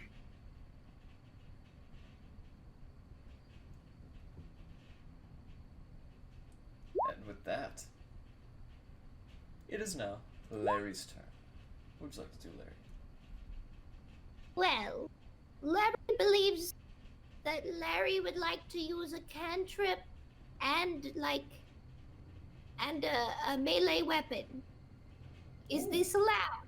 It is indeed, if the cantrip is a bonus action. How do I know? The music sting was perfect there. I'll tell you. Just tell me what you want to do. I'll say yes or no. The green flame blade. As a matter of fact, green flame blade. Oh my goodness. It is an action. Or as it is spelt. Oh, wait a minute. Because you use it like I can't really use it without a weapon. Oh, here it is. I apologize. Green flame blade. It does not say on your spell sheet, but I'm gonna look it up. Doesn't. I saw you open it on my spell. Yes. Yeah, that's kind of how it's been with me and Joe. I'm just sitting here watching him like click through shit, and I'm like, oh. Yeah, I'm mostly done for now. I'll explain what I did later. I am mostly done just doing this to fuck you up. The green flame blade does nothing before level 5. It hurts the nearby enemy for your modifier. Yeah. And green flame blade is an action. I was right. It's like an action / attack, but it does nothing because there's no enemy beside him. Does nothing else. I am going to just angrily pokey with my dagger to this person next to me. It is? Yes. And then we will roll for damage. 6. How would you like to do this? I'm just angry. Pokey. Stop! Ah! You catch him in the gut and he falls over at the waist. Ah! Now Did he have shinies? would you like to loot him? Is there anything just noticeably shiny? Unfortunately, there is not. Do not touch the fire, it burns. Okay. Up next, however, it is his turn. He is dead. This guy, as he sees his friends die in the small light illuminating from Alistair's rock, Glenn, and anyone else with dark vision, you guys witness this guy as he leaves and runs to the south. So he gets to right here. He ducks inside, and he's actually gonna just turn right about there. The Buccaneer is dead. And Alistair, what would you like to do, as you can still barely see this guy in your range of vision? Whereabout is he at? Right here? Yeah, he's pretty far. I can still barely see him. Yeah, you can see him pretty well, but he's really far away.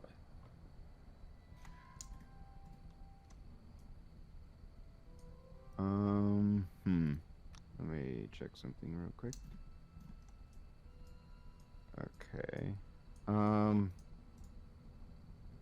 move forward a bit.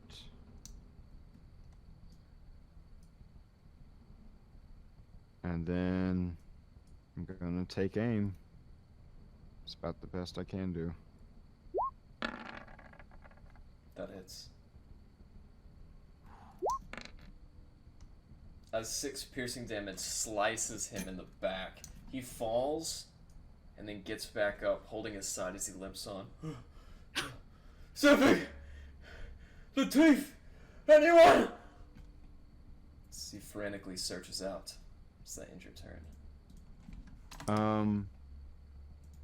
Actually, I'm going to crouch over here to try and get a little bit of cover. Yeah, and that is about half cover, and with the darkness, you're in a pretty good spot. Alright, and that's my turn. what would you like to do? Yes. As this fire is burning for nothing, the only enemy left on the field is this one. Is this correct? That is correct. Okay, I will use my very good eyes to judge that is he half cover-ish? Right behind that wall, he would be, but he's standing up and kind of limping. So I would say you can get a pretty clear shot from your vantage point. Okay, using my bow, I will shoot again. A little bit of lag here. Here we go. The 17 hit. It does indeed. Go ahead and roll for damage. And 5 damage. I'll With be shooting that, my bow. Yes. The arrow catches him in the side of the throat, and as he collapses to the ground, dead. And yeah, I'll move closer, and I'll drop my fire just so nobody burns. And that is my turn. I think I can click it. Yes. All right. As the scent of the loosely cooked bodies and the rest of the stenches of death begin to fill your nostrils, you all hear a familiar presence behind you. Good work. Has anyone seen sight of Keegan? Rather, I'm Keegan. Has anyone seen sight of Garrett yet? I think. Does he have a weird hat, like a bandana? No. Okay, that's not him, I guess. Must be the chef. I guess so. Where are you Is it looking? a window? Not got that cart yet. We're out of combat. We are indeed. Okay. We can check the shitter or the building. Let's keep in mind we're also here to find Sephyk and kill him. I heard those fellows mention his name. Just with as far forward as I am, could I move towards this cart here on the side? Sure. Get this guy. Okay. Is there anything going on there? As you go to the cart, you see it inscribed with a small name. Sally's Ride. And about that time, as you draw near, what would you like to do? Is there any sign, like, of Garrett, or just really anyone being, like, in this cart recently? Is it a cart just used for storage? Can I figure out? It is definitely a cart that is used for dog sledding. It has the telltale signs of rein placements and niches around the top nodule where it seems that leather straps have been tied and used for an extended period of time. Okay. As you guys sit there inspecting it for a moment, Rez Hey, and Glenn. Breeman, go ahead. Okay, so I've had this spell for a while, and I want to use it. And I don't think anyone's gone in that little shed over there or come out this fight. So I'm gonna cast a spell on you, and Okay. then you go in there before me, because you know I'm a little squishy. Okay. What shed are we talking about? Okay, so okay, I got you. The one directly to ourselves. Yeah. Yeah. You want me to go in there? I'll go in there. Yeah, what do you want me to do? I want to look for shine. As you go ahead and look for shinies, Larry, you do I'll loot see the Buccaneer. 2 windows to your south that are boarded up. Otaku, you see it too. These windows that are boarded up in front of you. Glenn I'd now has heroism cast on him. like to take my hammer and just pop. Wait, Larry, wait. Let's figure out the way from the door. We don't have to break windows every time. Oh, Louie! Fine. Uralas, as you take the time to investigate, each of these bandits have a short bow, a scimitar, Let's go around the other And- side. the first one that you find has Around this side, maybe. 17 gold pieces. His ally next to him has 15 gold pieces. And the third one, that Buccaneer, he actually has 13 silver pieces. That was gold, and silver. Yep, and on the Buccaneer, if you investigate him too, you find that he has a maul and a sword. Down to Larry and Otaku.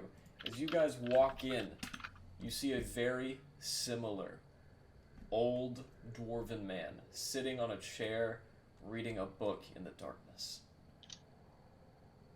Oh no, you kind of scared me there, Mr. Dragonborn. What are you doing here? Oh, not much. I was just walking home and a fellow grabbed me by the lapel and told me he had to show me something. What did they show you?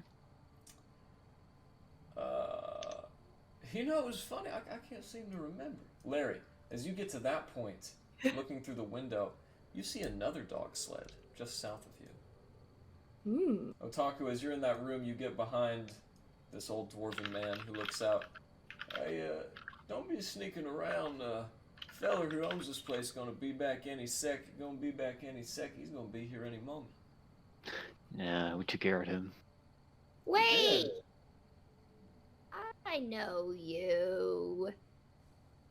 Oh, hey Heather, how's it going? How's it going? How's it hanging? You should just come with us. No need to talk 3 times. Come along. Oh, all right. You want to show me something too? I'll come. Oh, yes. As he follows you guys in tow, we go back now to Rez and Glenn. Glenn, as you're bolstered anew with, what is your spellcasting modifier, Rez? My spellcasting modifier, do you want the number or the stat? The number. I believe it's 5. Okay. No, so wait, let me check. I think it's 7.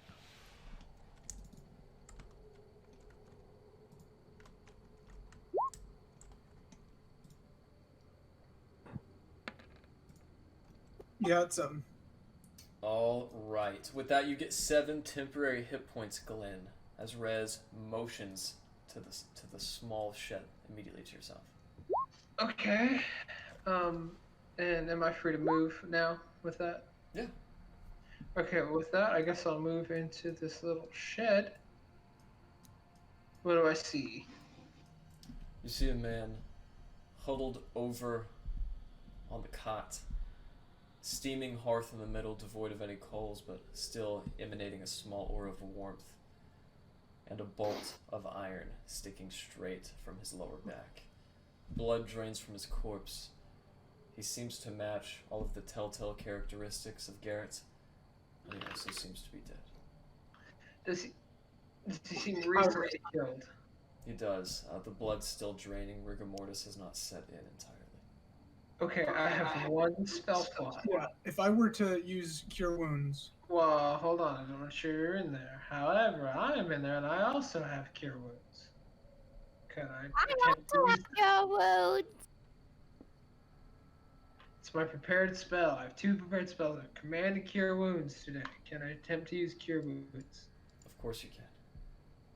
Okay.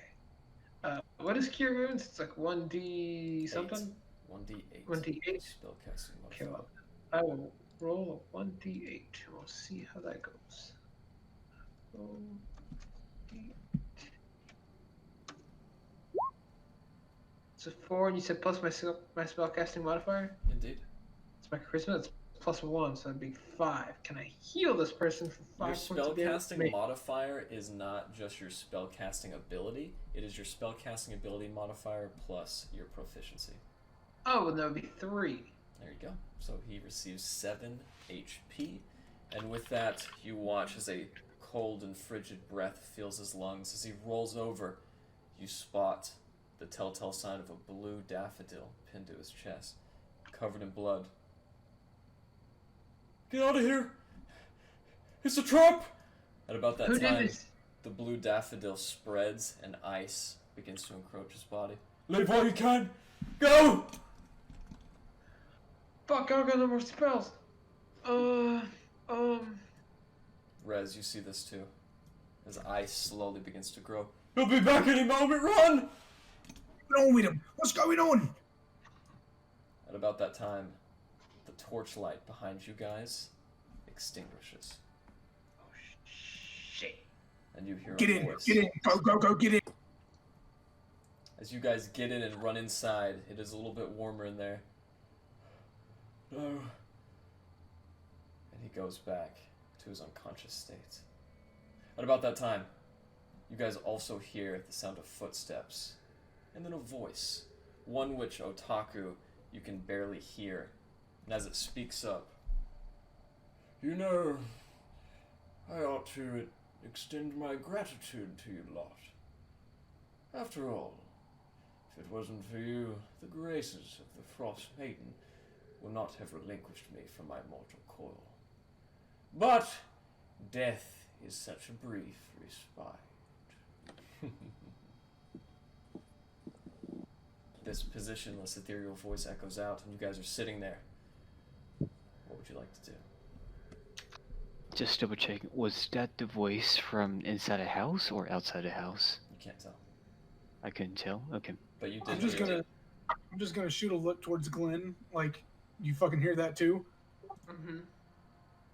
I nod an acknowledgement, and I post up in the corner on the side of the door, long sword in hands, on the side of on the side of the door that we entered. You know, you can see, I'm sure, Rez on one side and me on the other. Yes. I'm doing the same thing with my rapier, but a lot more awkwardly. Alistair, Erland, and Oralas, as you guys witness this torch disappear, what are you doing? I'm searching the forge. Is there any... Yeah, you find a set of blacksmith's tools, blacksmith's kit. That's about it. I'm looking for general materials, just anything and everything. As you scour the bodies one more turn, you notice they all have leather armor. The Buccaneer has studded leather armor, and you find something else in these bandits. In one of their pockets, Alistair, you uncover a cube-shaped piece of parchment. Seems as though something is contained inside. I'll open it. As you open it, you uncover what appears to be a fresh square of reddish violet gelatin. Very similar in color to the streaks of gelatin which cover the corners of the mouths of the guards way back in Targos. Alright, I'm just gonna put everything in my bag of holding. Larry and Otaku, as you guys come outside of that room and look on in the distance, you can faintly see, just on the edge of your vision, Larry, a humanoid figure begin to materialize from the snow. As it rises up, it is leering right outside this door.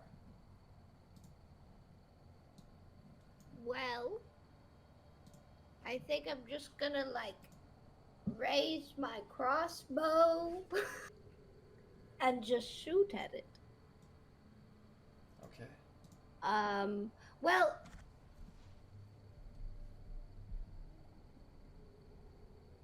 yeah, I'm gonna shoot it.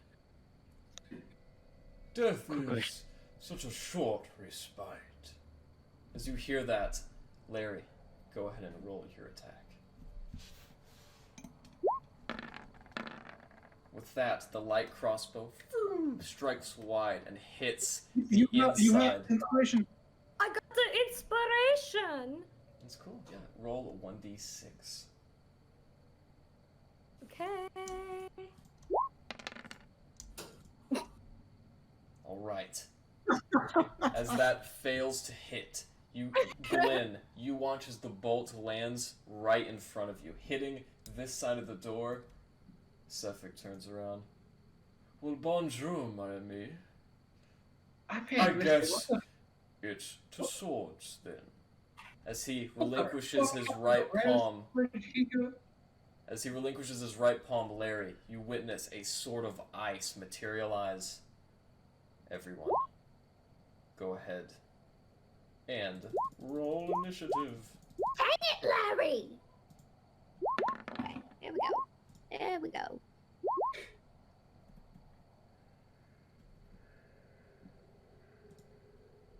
Dang, me and Glenn Fuck, yeah. back at it. Carry on. Fucking Erlon, go about your business. I'll go next.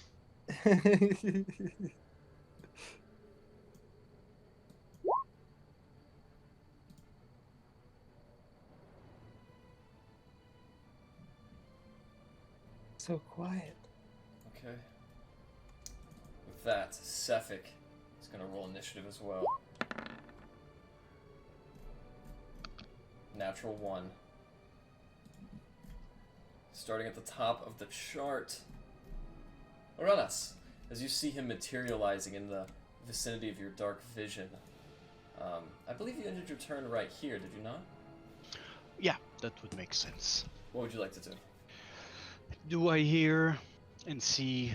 I see the enemy. Do I see Otaku? You know what? As a matter of fact, you do. Okay, and do I see Larry shooting the guy? Is it that guy she's shooting, or she's shooting the one? Yeah. Since you can see it where you are right now in your character, you can absolutely see everything on your screen. Okay, so I want him to not retreat, and also I want my friends to see what is happening. So, as I always do, I'll create a fucking bonfire just behind him. Do you see Dex?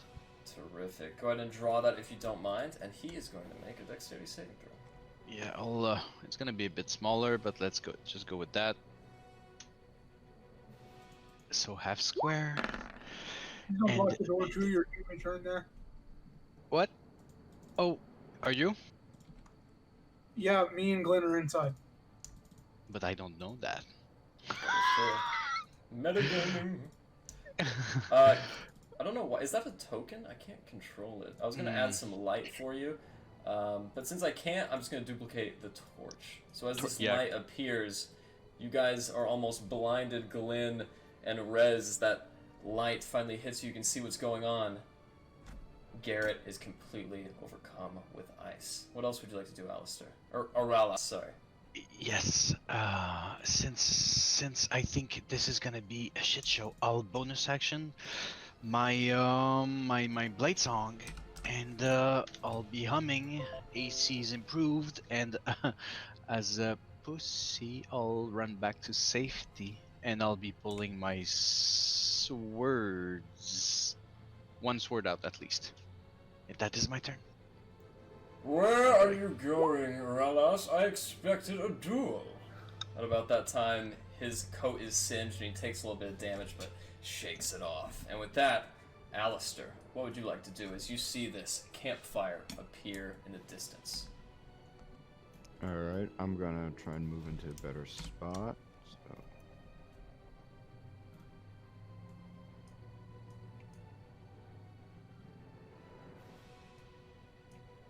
So this is our guy we got an issue with. Well, I'm going to do my tried and true best thing I can. Fire my flintlock. And that hits.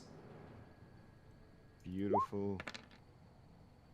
As you hit him, he is visibly rocked as he takes a step back, then leers up. That isn't fair! Hey, who said anything about fair? That'll be my turn. Certainly not your mother. You rotten Fucking sea got frog. him. He's gonna cast Vicious Mockery. Natural 20. Okay. Ooh. Up next, Try it.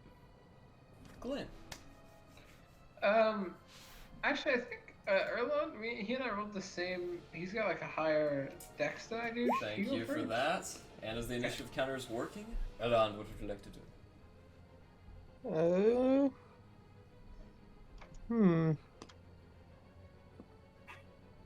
Well, I am going to actually move this shit so you can see a little bit. Okay. I'm gonna start. Oh my gosh, what is happening? Okay. For some reason, it's not letting me select my character, and it's just moving the entire map. That's okay. What has happened is There we instead go. of hitting, yeah, you're on pan view, so go to select. There we go. So I'm gonna go like right here, and then I'm gonna. This guy over here is an enemy, correct? Yes, that is Sephyk Kaltro. Okay. Alrighty. I'm gonna. How far away is that? Using the dragger tool here, he is approximately 50 feet away from you. Okay. Give me just a second. I'm gonna do.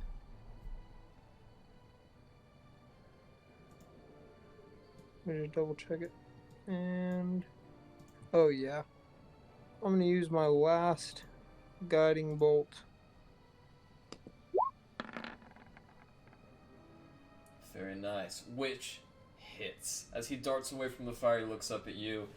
In time to see the blast, he holds his hand up trying to catch it, but it's too late, and 12 radiant damage he burns into him. As he throws his hand back, searing in smoke, ugh! He looks up at you with two bright blue eyes. And that's gonna end my turn. And Glenn, it is now your turn. Okay, I am going to move out of my space. There's 5. There's 10. I'm not out. I'm standing next to him, so I guess I'm just gonna make an attack with my. There's a fire there. I was gonna get there. Go I'm ahead and make me standing a on the dexterity. Go ahead and make a dex Yeah, saving throw. Would you say he still has heroism on? What was that? Well, do I have? Would you say the heroism is still on? Oh, of course it is, yeah. Okay, so he gets Oh, shit. another 7 temporary hit points on top of the 7, because every turn you have it on, you get 7 temporary hit points. Temporary hit points does not stack. At the beginning of each turn, you get 7. Yeah, you temporary do, but they don't stack. So he has 7. If they get diminished, they're renewed on his next turn. Okay. You just Okay. you just changed your HP to 7. Your HP isn't 7. Your HP is 21. I put that on my temporary hit points. It just got factored in. So right now it says you have 7 out of Okay. 24. We'll put Okay. that back to 21, and then we know that you really have 28. Okay. Do I have to like just passing through that bonfire or whatever it is? Like, is it if I end my turn there? Or if I just pass through? Make a it? dexterity saving throw. Okay, I'll make that saving throw. Perfect. This is 4. So you take a total of 5? 7. No, 7 fire damage. Okay. So now my temporary hit points says 21 on my sheet. what should I do? Don't- about Don't that? stain the fire. The fire will burn you. That's fine. I don't want to say that. Just. I had. Oh, I 7. see the problem. So should we just take Instead that of. away? Yeah, just put 0 and then there you go. Oh no, I'm dead. That's not good. I killed him. Oh my goodness. I have 23 hit points. If that. Oh, makes it in your weird. bar it says temp HP. It just should say HP. There you go. Okay, cool. Whoopsie. So do I have that? I was just passing through that. Can I end my turn like here? Yeah, and it won't affect you there. Okay, great. I guess I'm just gonna make my usual two-handed longsword attack on this fool. Just let me go for that. That's Alright, 20. as you bring it down, he's still recovering from the radiant guiding bolt. And as he holds his hand up, he can't quell it, and you bring your sword down. Wolf damage. It's 11 damage. A nasty hit, and as you sink it in, you bring it out, bright blue blood and ice shards refract off until they heal back. Okay. And I'm gonna keep within his range. I've got a little bit of movement left, and I'm gonna like kind of try to put myself between, like move diagonally and keep myself between my friends and I. I'm gonna stand right there where I am, and that's my turn. Okay, sounds great. Press the button. Press that damn button, and it says it's Rez's turn. Whoa!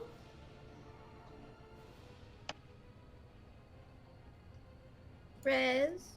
I'm just gonna move over in the corner to the other corner where Glenn was, and I'm gonna like kind of peek my head out of the door, make sure Sephyk is looking at me. He's pretty preoccupied at the moment. He really is not looking at you. So I'm gonna shout at him, try to get his attention, and just say, "Oi, you hear what happened to the the aluminum bandits? Turns out they were foiled." And I'm gonna cast hideous laughter on him. Okay. Alright. Charisma save.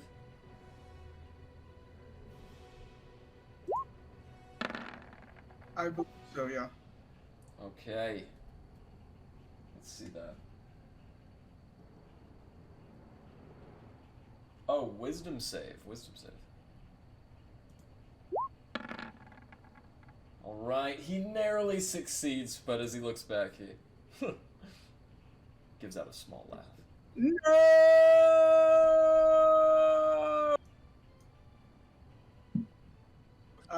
And then I'm just gonna give Glenn inspiration. Fuck, I'm getting accents confused.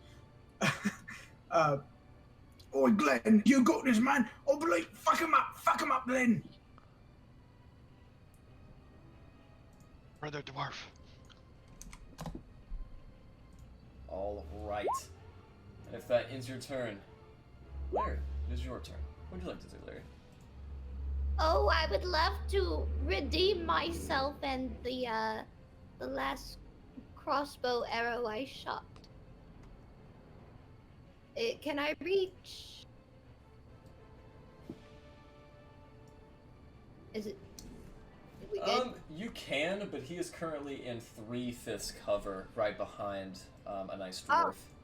Well, I shall scamper over to about here. But helpful, maybe even here. Yeah. Yeah. Yeah, you can get there. Alright. Absolutely. It's within 30 feet. And that hits. So, go ahead and roll damage. Yeah. Very nice. Very nice indeed. So, with that, the bolt ricocheted from your bow, loosened, hits him right in the shoulder. Ugh, he breaks it off instinctually and goes for a whack. However, before he can, it is Otaku's turn. Or rather, should I say, is your turn over, Larry. Oh yes. Okay, click that button. Button pushed. What would you like to do, Otaku Yamate? Just double checking. This is not Ariane, right? Who? This one. Elrond. That is Raimi's character. Okay.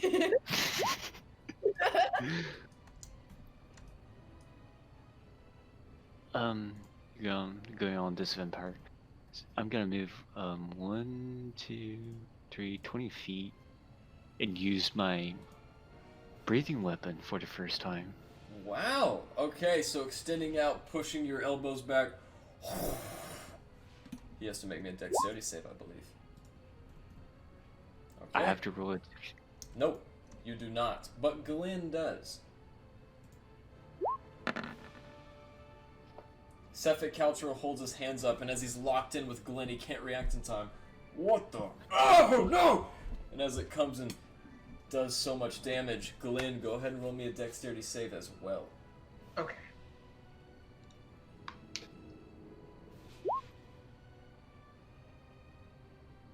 You succeed.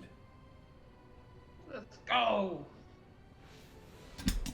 And actually, now that I look at it, I didn't know this. It is a line of acid and not a spray, so it doesn't affect you at all, Glenn. Taking this massive amount of damage, you see Sephyk get up. Alright. Enough of this. Let's be done. And it is now his turn.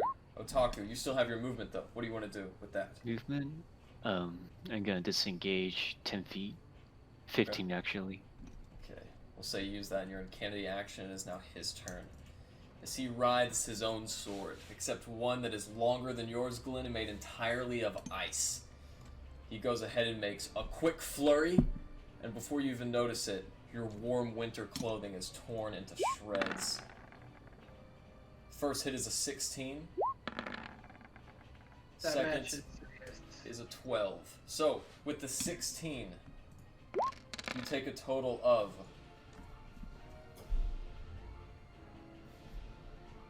Let me just make sure here. Yes. You take a total of 9 points of damage. Okay. And with that, you do notice... Stay there. He needs to dodge the bonfire with dexterity. He does indeed. That is if he ends his turn there, correct? Yes, he could move away from it. That's okay. He succeeds anyways, and is going to circle around 5, 10, 15 right here, ending his turn. Well... Fuck. One moment. Alright, right there he has his bonus action left. Using one of his Misty Step forms, he disappears from your vision completely and ends up 5, 10, 15, 20, 25 in a location that you are not aware of.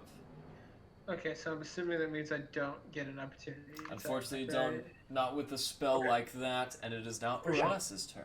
What would you like to do, Uranus? Quick, I need to run and sprint and help my friends. So I'm gonna go 1. Oh my fucking god, he's right there! I'll drop my concentration. So oinks, bonfire gone. Okay, and I'll take my offhand weapon as well, and I will engage the motherfucker. Since Otaku did not engage him at that position, I don't get advantage. I don't like flanking, eh? You will have flanking because he's currently looking at Otaku's back, ready to strike, and doesn't see you. Okay, good. Okay. So, Truth's Bane, main hand. So That that'll be a hits. 19 to hit for 6. Oh, And I will use... there you are. You wanted a duel? Here I am, you ugly fucker, with your eyes that look stupid. And I'll wait for him to do... Nope, it doesn't do like the bard does. And my offhand is gonna go for a 17. And that's good. 12 DPS, guys. Beginner's luck. And I will stay there. That will Okay. be my turn. I click it. I click it. I clicked it. Okay. Alistair, it is now your turn. I switched to the laptop because my headset wouldn't work otherwise. Understood. Alright. Perhaps hearing a bit of commotion, I'm gonna make my way blindly in this direction.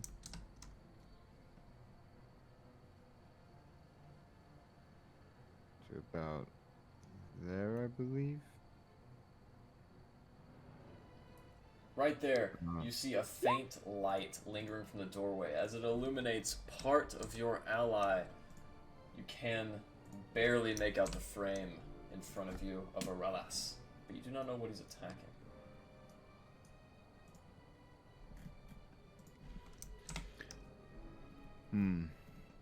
Alright.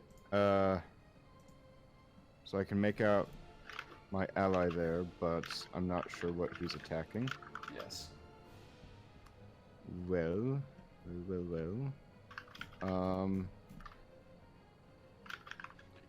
Could I guesstimate that he's attacking something in this direction? Make me an intelligence check. This probably isn't going to work what I'm thinking anyways, so... But for fun. I mean, that's as good a place as any. He might be there, he might be over here, he might be over there, you're not sure. Okay. Okay. Yeah, so he's probably not within 5 feet, right? Correct. Okay.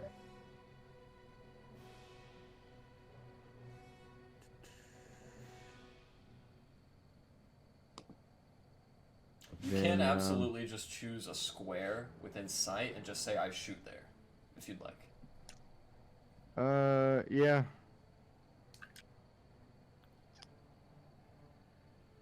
I'll go here and fire a shot. Okay. And hopefully it works. It's more dramatic than what I had planned. As the shot erupts, you don't know where it went, Alistair, and as you quickly go to reload, Arelas, you witness a blast of ice shards fly off of his shoulder. As he falls back down, you do notice that his shot hit. Roll for damage. Ooh. Okay. Do not Get you, point, you bastard. Do not point north. Do not point south. Keep that aim. Aye, I gotcha. Beautiful. I'm gonna look at Otaku super fast blade saying, I'm gonna say, he can't fucking see and he's shooting. As Otaku impulsively ducks down a little bit, it is now your turn, Erland. Woo! Okay. I am... Let's see, that's... What's my movement? 20? No, your movement is 30 feet. Oh, 30, okay. Alright. What is this right... Oh, my bad. What is this right here? Looks like a dog in a cage. Okay. I am going to... Yep, gotcha. I'm going to... Oh. Couldn't resist. What has happened? I'm going to run into here, The like right dog's up. here. And then this right here is like a half wall, right? Yeah, it's pretty see-through. I give people half cover if they're behind it. Since he's emerged, I will give him, I'll say he's completely visible. Okay, so if I made an athletics check or acrobatics check and tried to jump up off of that cage a little bit and then shoot my star arrow through there, could I? You could totally just climb on top of that cage if you wanted to, and you'd have even better vision. Okay, cool. Bet. Yeah, let's do that. Alright, so as you stand up on top of the cage, kind of straddling the bars, which are icy and slippery, you nonetheless retain your foothold as you make your eye at Sephyk. And actually, can I throw my spear? Yeah. Is it just a regular spear attack?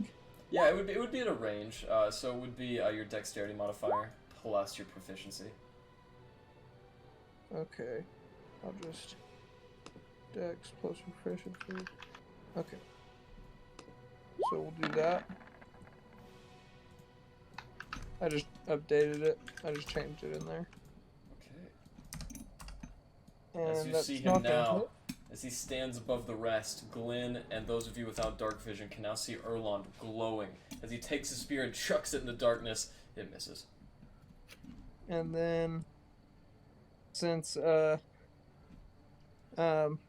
was just delighted to find out that my Star Archer is a bonus action, I'm going to fucking hurl another luminous arrow right at him.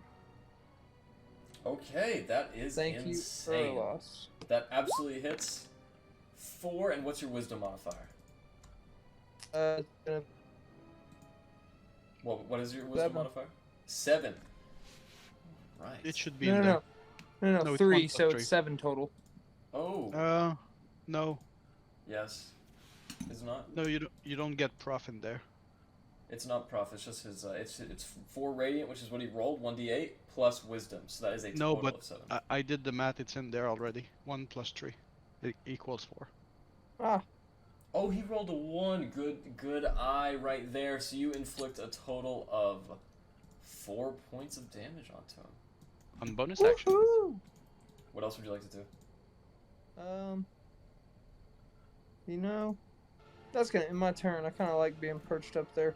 Yeah, it's a good spot. Glenn, as you witness this, and with a little bit more light from your glowing starry friend Erlond, what would you like to do?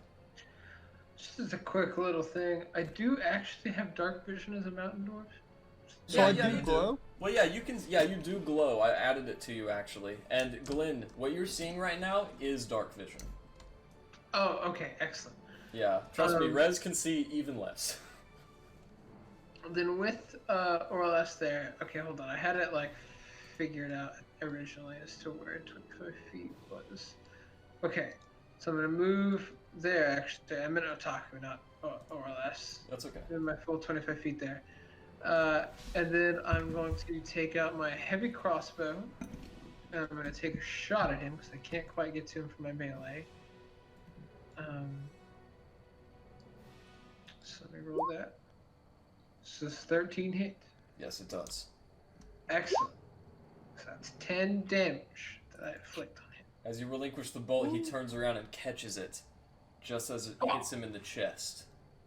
As it tings to his chest, you see his eyes flutter and then dim. As they dissipate, he runs to his knees, holding the bolt in his chest as blue blood runs throughout his fingers. For the Frost Maiden. And as he tears it out, his heart explodes in a shatter of ice, and his body falls limply to the snow. Somebody go get his head. I think I did it. I'm gonna close the door and change back into my regular clothes. As Well, this actually- happens, a dog runs to his side and then sprints off to the south. Keegan following suit. Sally! Get back here! Oh my god, where's she going? He's gonna follow suit. Oh shit. There's a lot going on. Real quick, does anyone have any sort of healing capabilities? You've got a friend in there. Somebody's in here. What's happening?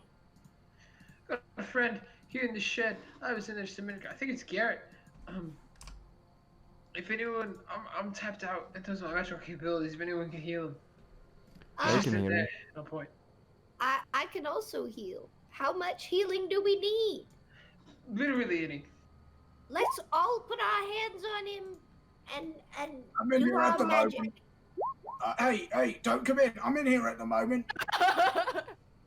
Sally Oh, where we obeys go? no man. I give the corpse a shocking grasp. Just to make sure he's really dead. He is in fact, and with that, you guys look and his body is completely covered in ice. What? Come Did on, you you guys say have to know how to do something. Help him!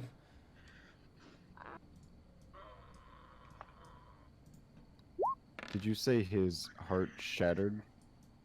Erland Sephyk? is gonna begin looting with Sephyk. In Sephyk's possessions, you find 50 gold pieces in a very finely crafted leather satchel, and a small note of service a receipt for his work. I'm gonna take the gold and leave the note. Okay. Please, Mistress Kobold, you have to help him. Please, anyone. Up to.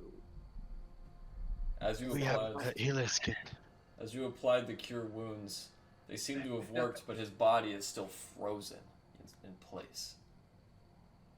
Even if that has, like, plus my spellcasting bonus? Unfortunately, so. I'm gonna stumble through the dark and try and get to where he is. I'm not quite sure where, but I will focus a just go in. bonfire in the middle. Try to slowly unfreeze the room, just slightly. Just real quick, if I can interrupt, so sorry. Sephyk is dead, right? He's Correct. dead, his body's still there? Correct. And it is actually in the process of freezing itself. Quick, cut his head off! Cut his head off!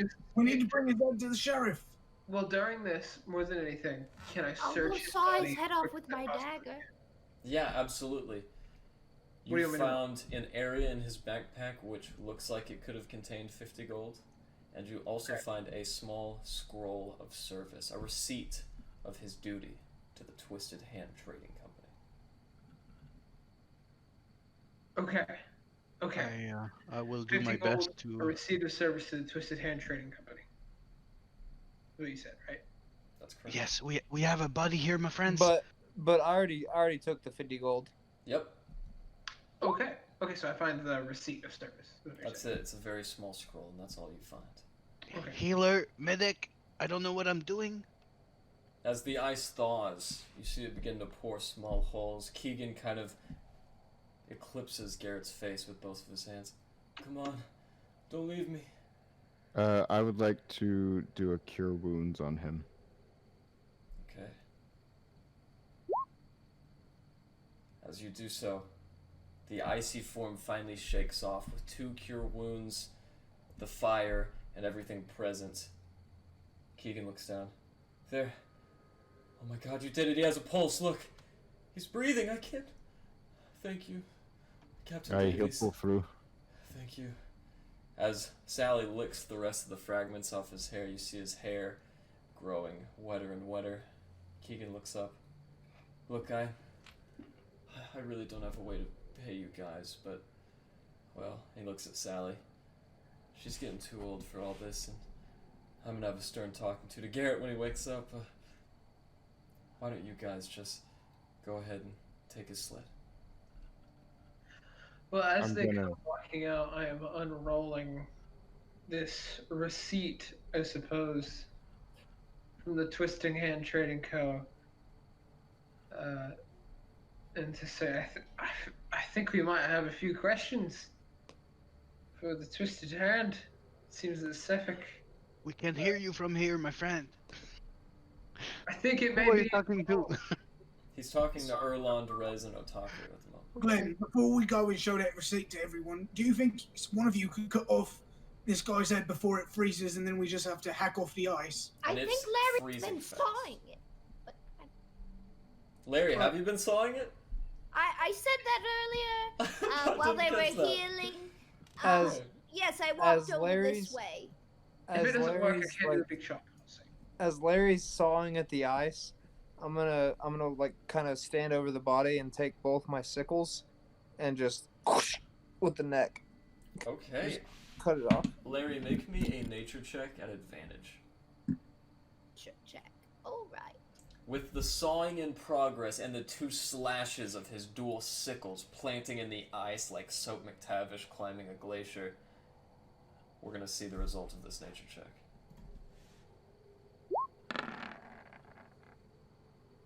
Can't quite get it.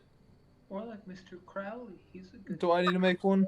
Sure, if you'd like to, after seeing Larry just not being able to bite in through the ice. Blake. Dull. With the nice splotching sound, a pool of blue blood pools around the cranium and I then loosened it. freezes.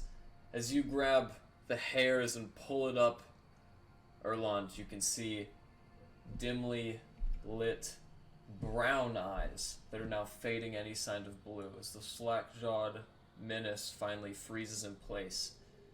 Add 1 frozen head to your inventory. Frozen head. Alistair's gonna give a pat to Garrett's leg and say, "Aye, the dark depths ain't for this one yet." And then he's gonna make his way out. Listen, Captain Davis, before you go. Aye? I used to go with Garrett on his voyages, and, well, I don't really think he's gonna be needing this anymore. And he hands you Garrett's spectacles. Before you even put them on, Alistair, you can see that the light on the other side of them seems to be brighter. Thank you very much. It's awfully kind. It pales Yes, in please comparison to give the that to the gratitude man you've with the shown. gun.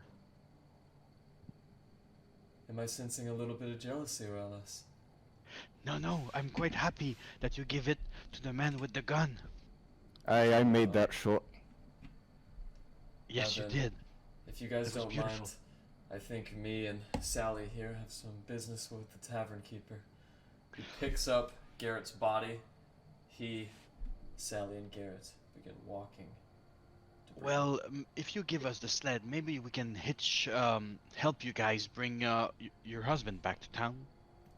On our way back, maybe. I That guess would we'll be- have a couple drinks. That would be wonderful.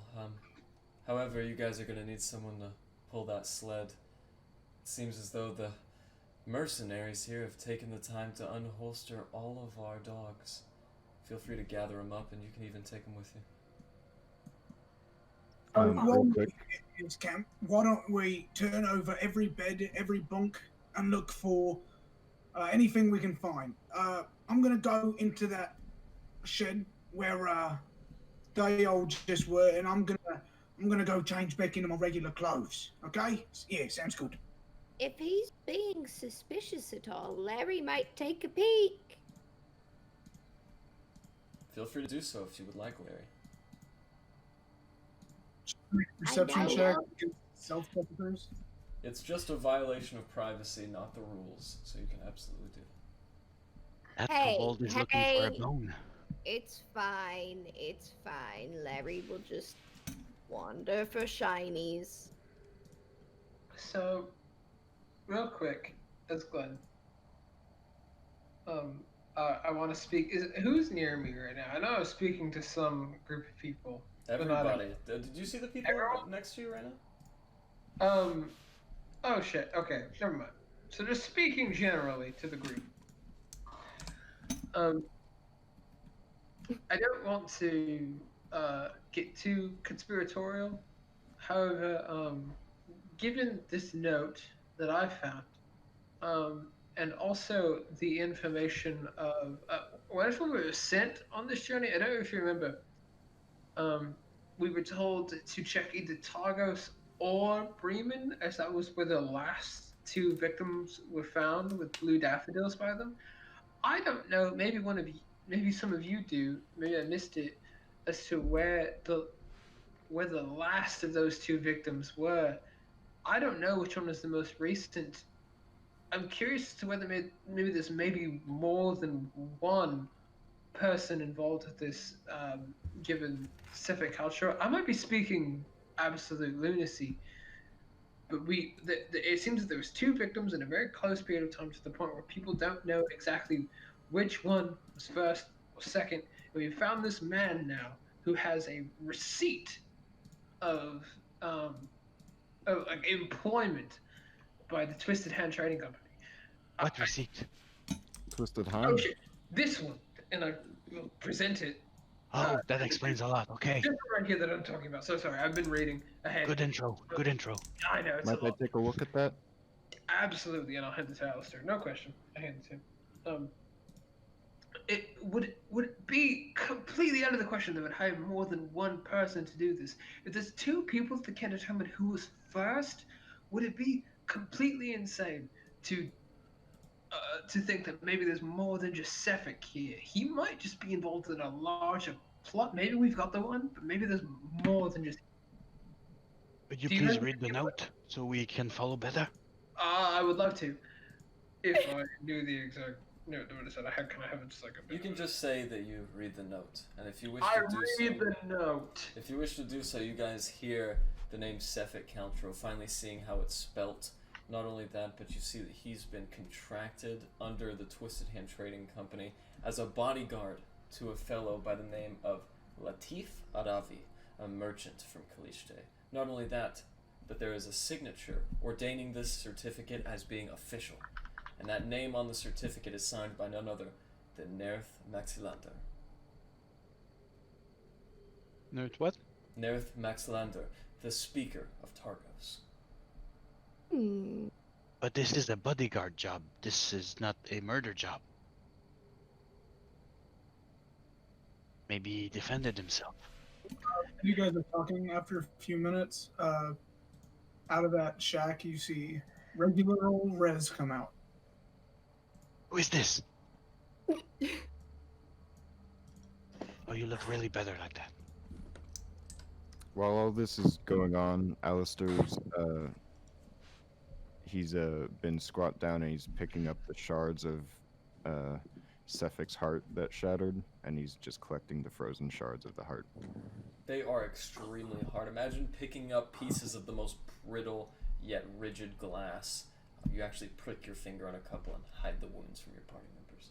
I do not mean to make anybody anxious, but from my point of view, it is very weird. But I think I see some people in that house. Have we checked it before?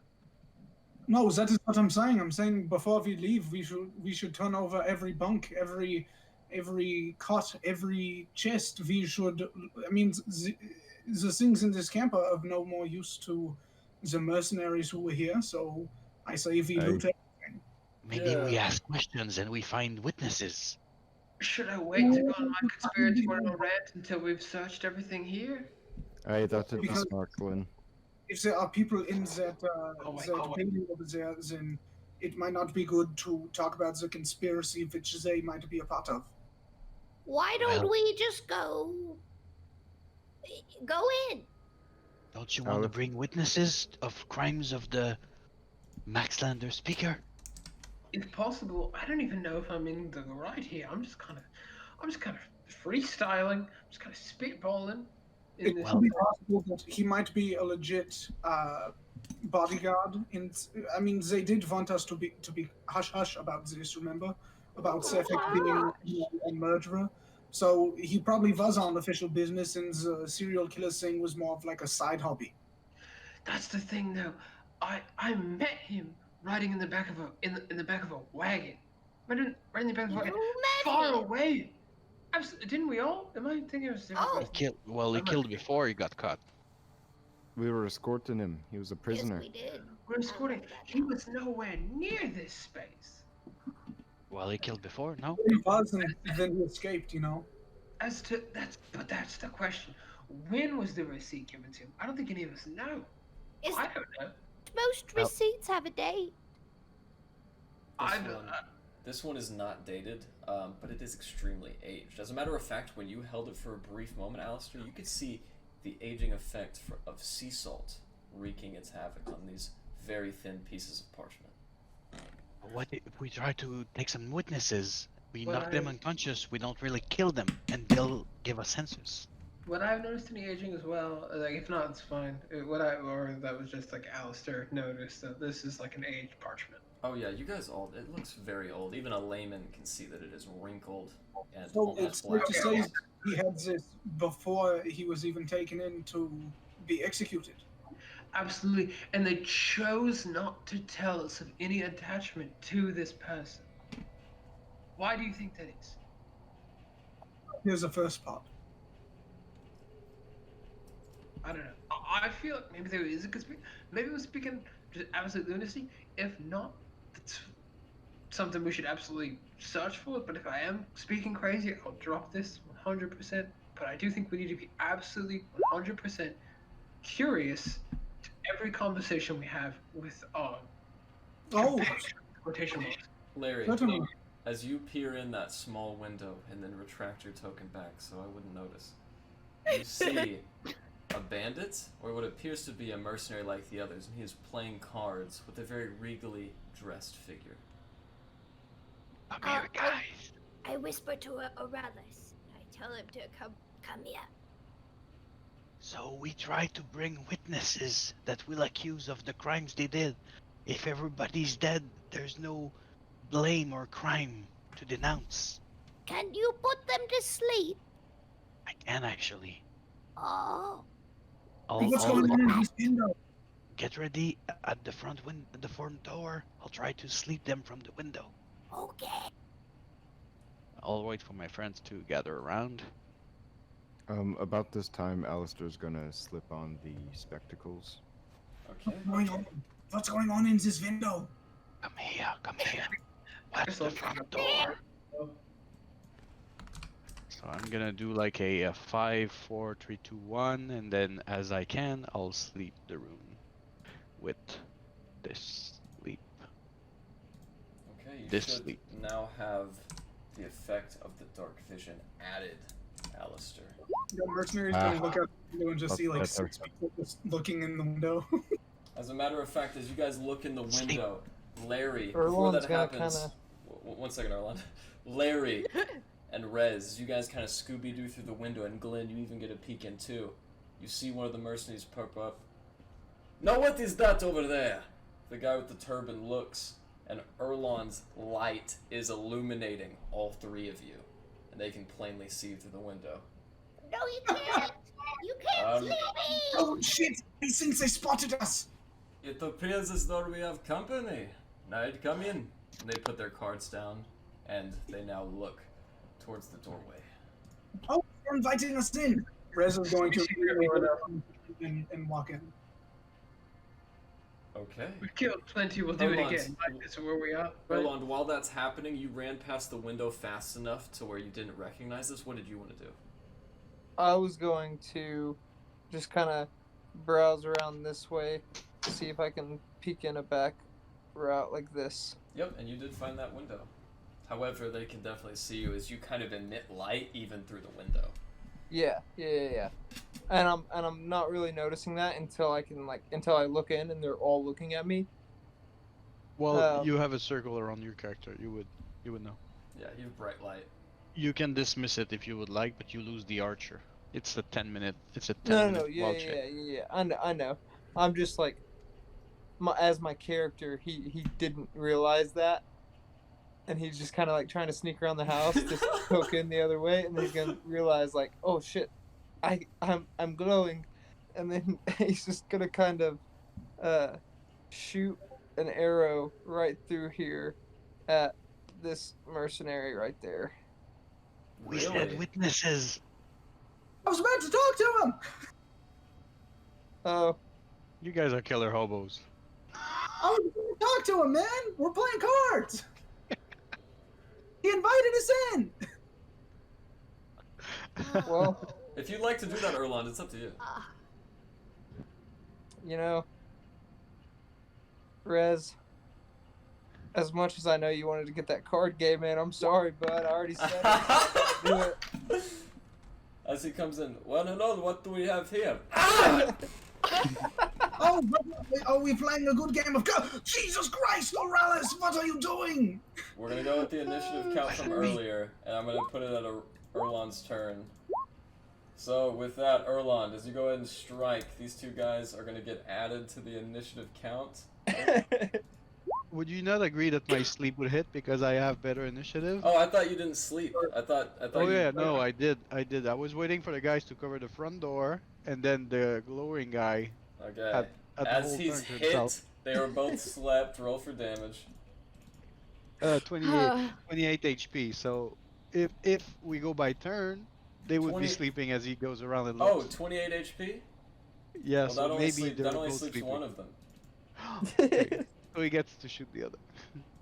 Well, We he, have did, one he, with he them. didn't decide to shoot the other. I'm gonna say this happened simultaneously. So with that, Erlond, what else do you want to do with your turn as you have hit this guy and he is now unconscious? I am just like from here gonna try and sprint around, and my turn will kind of end, I guess, right around here.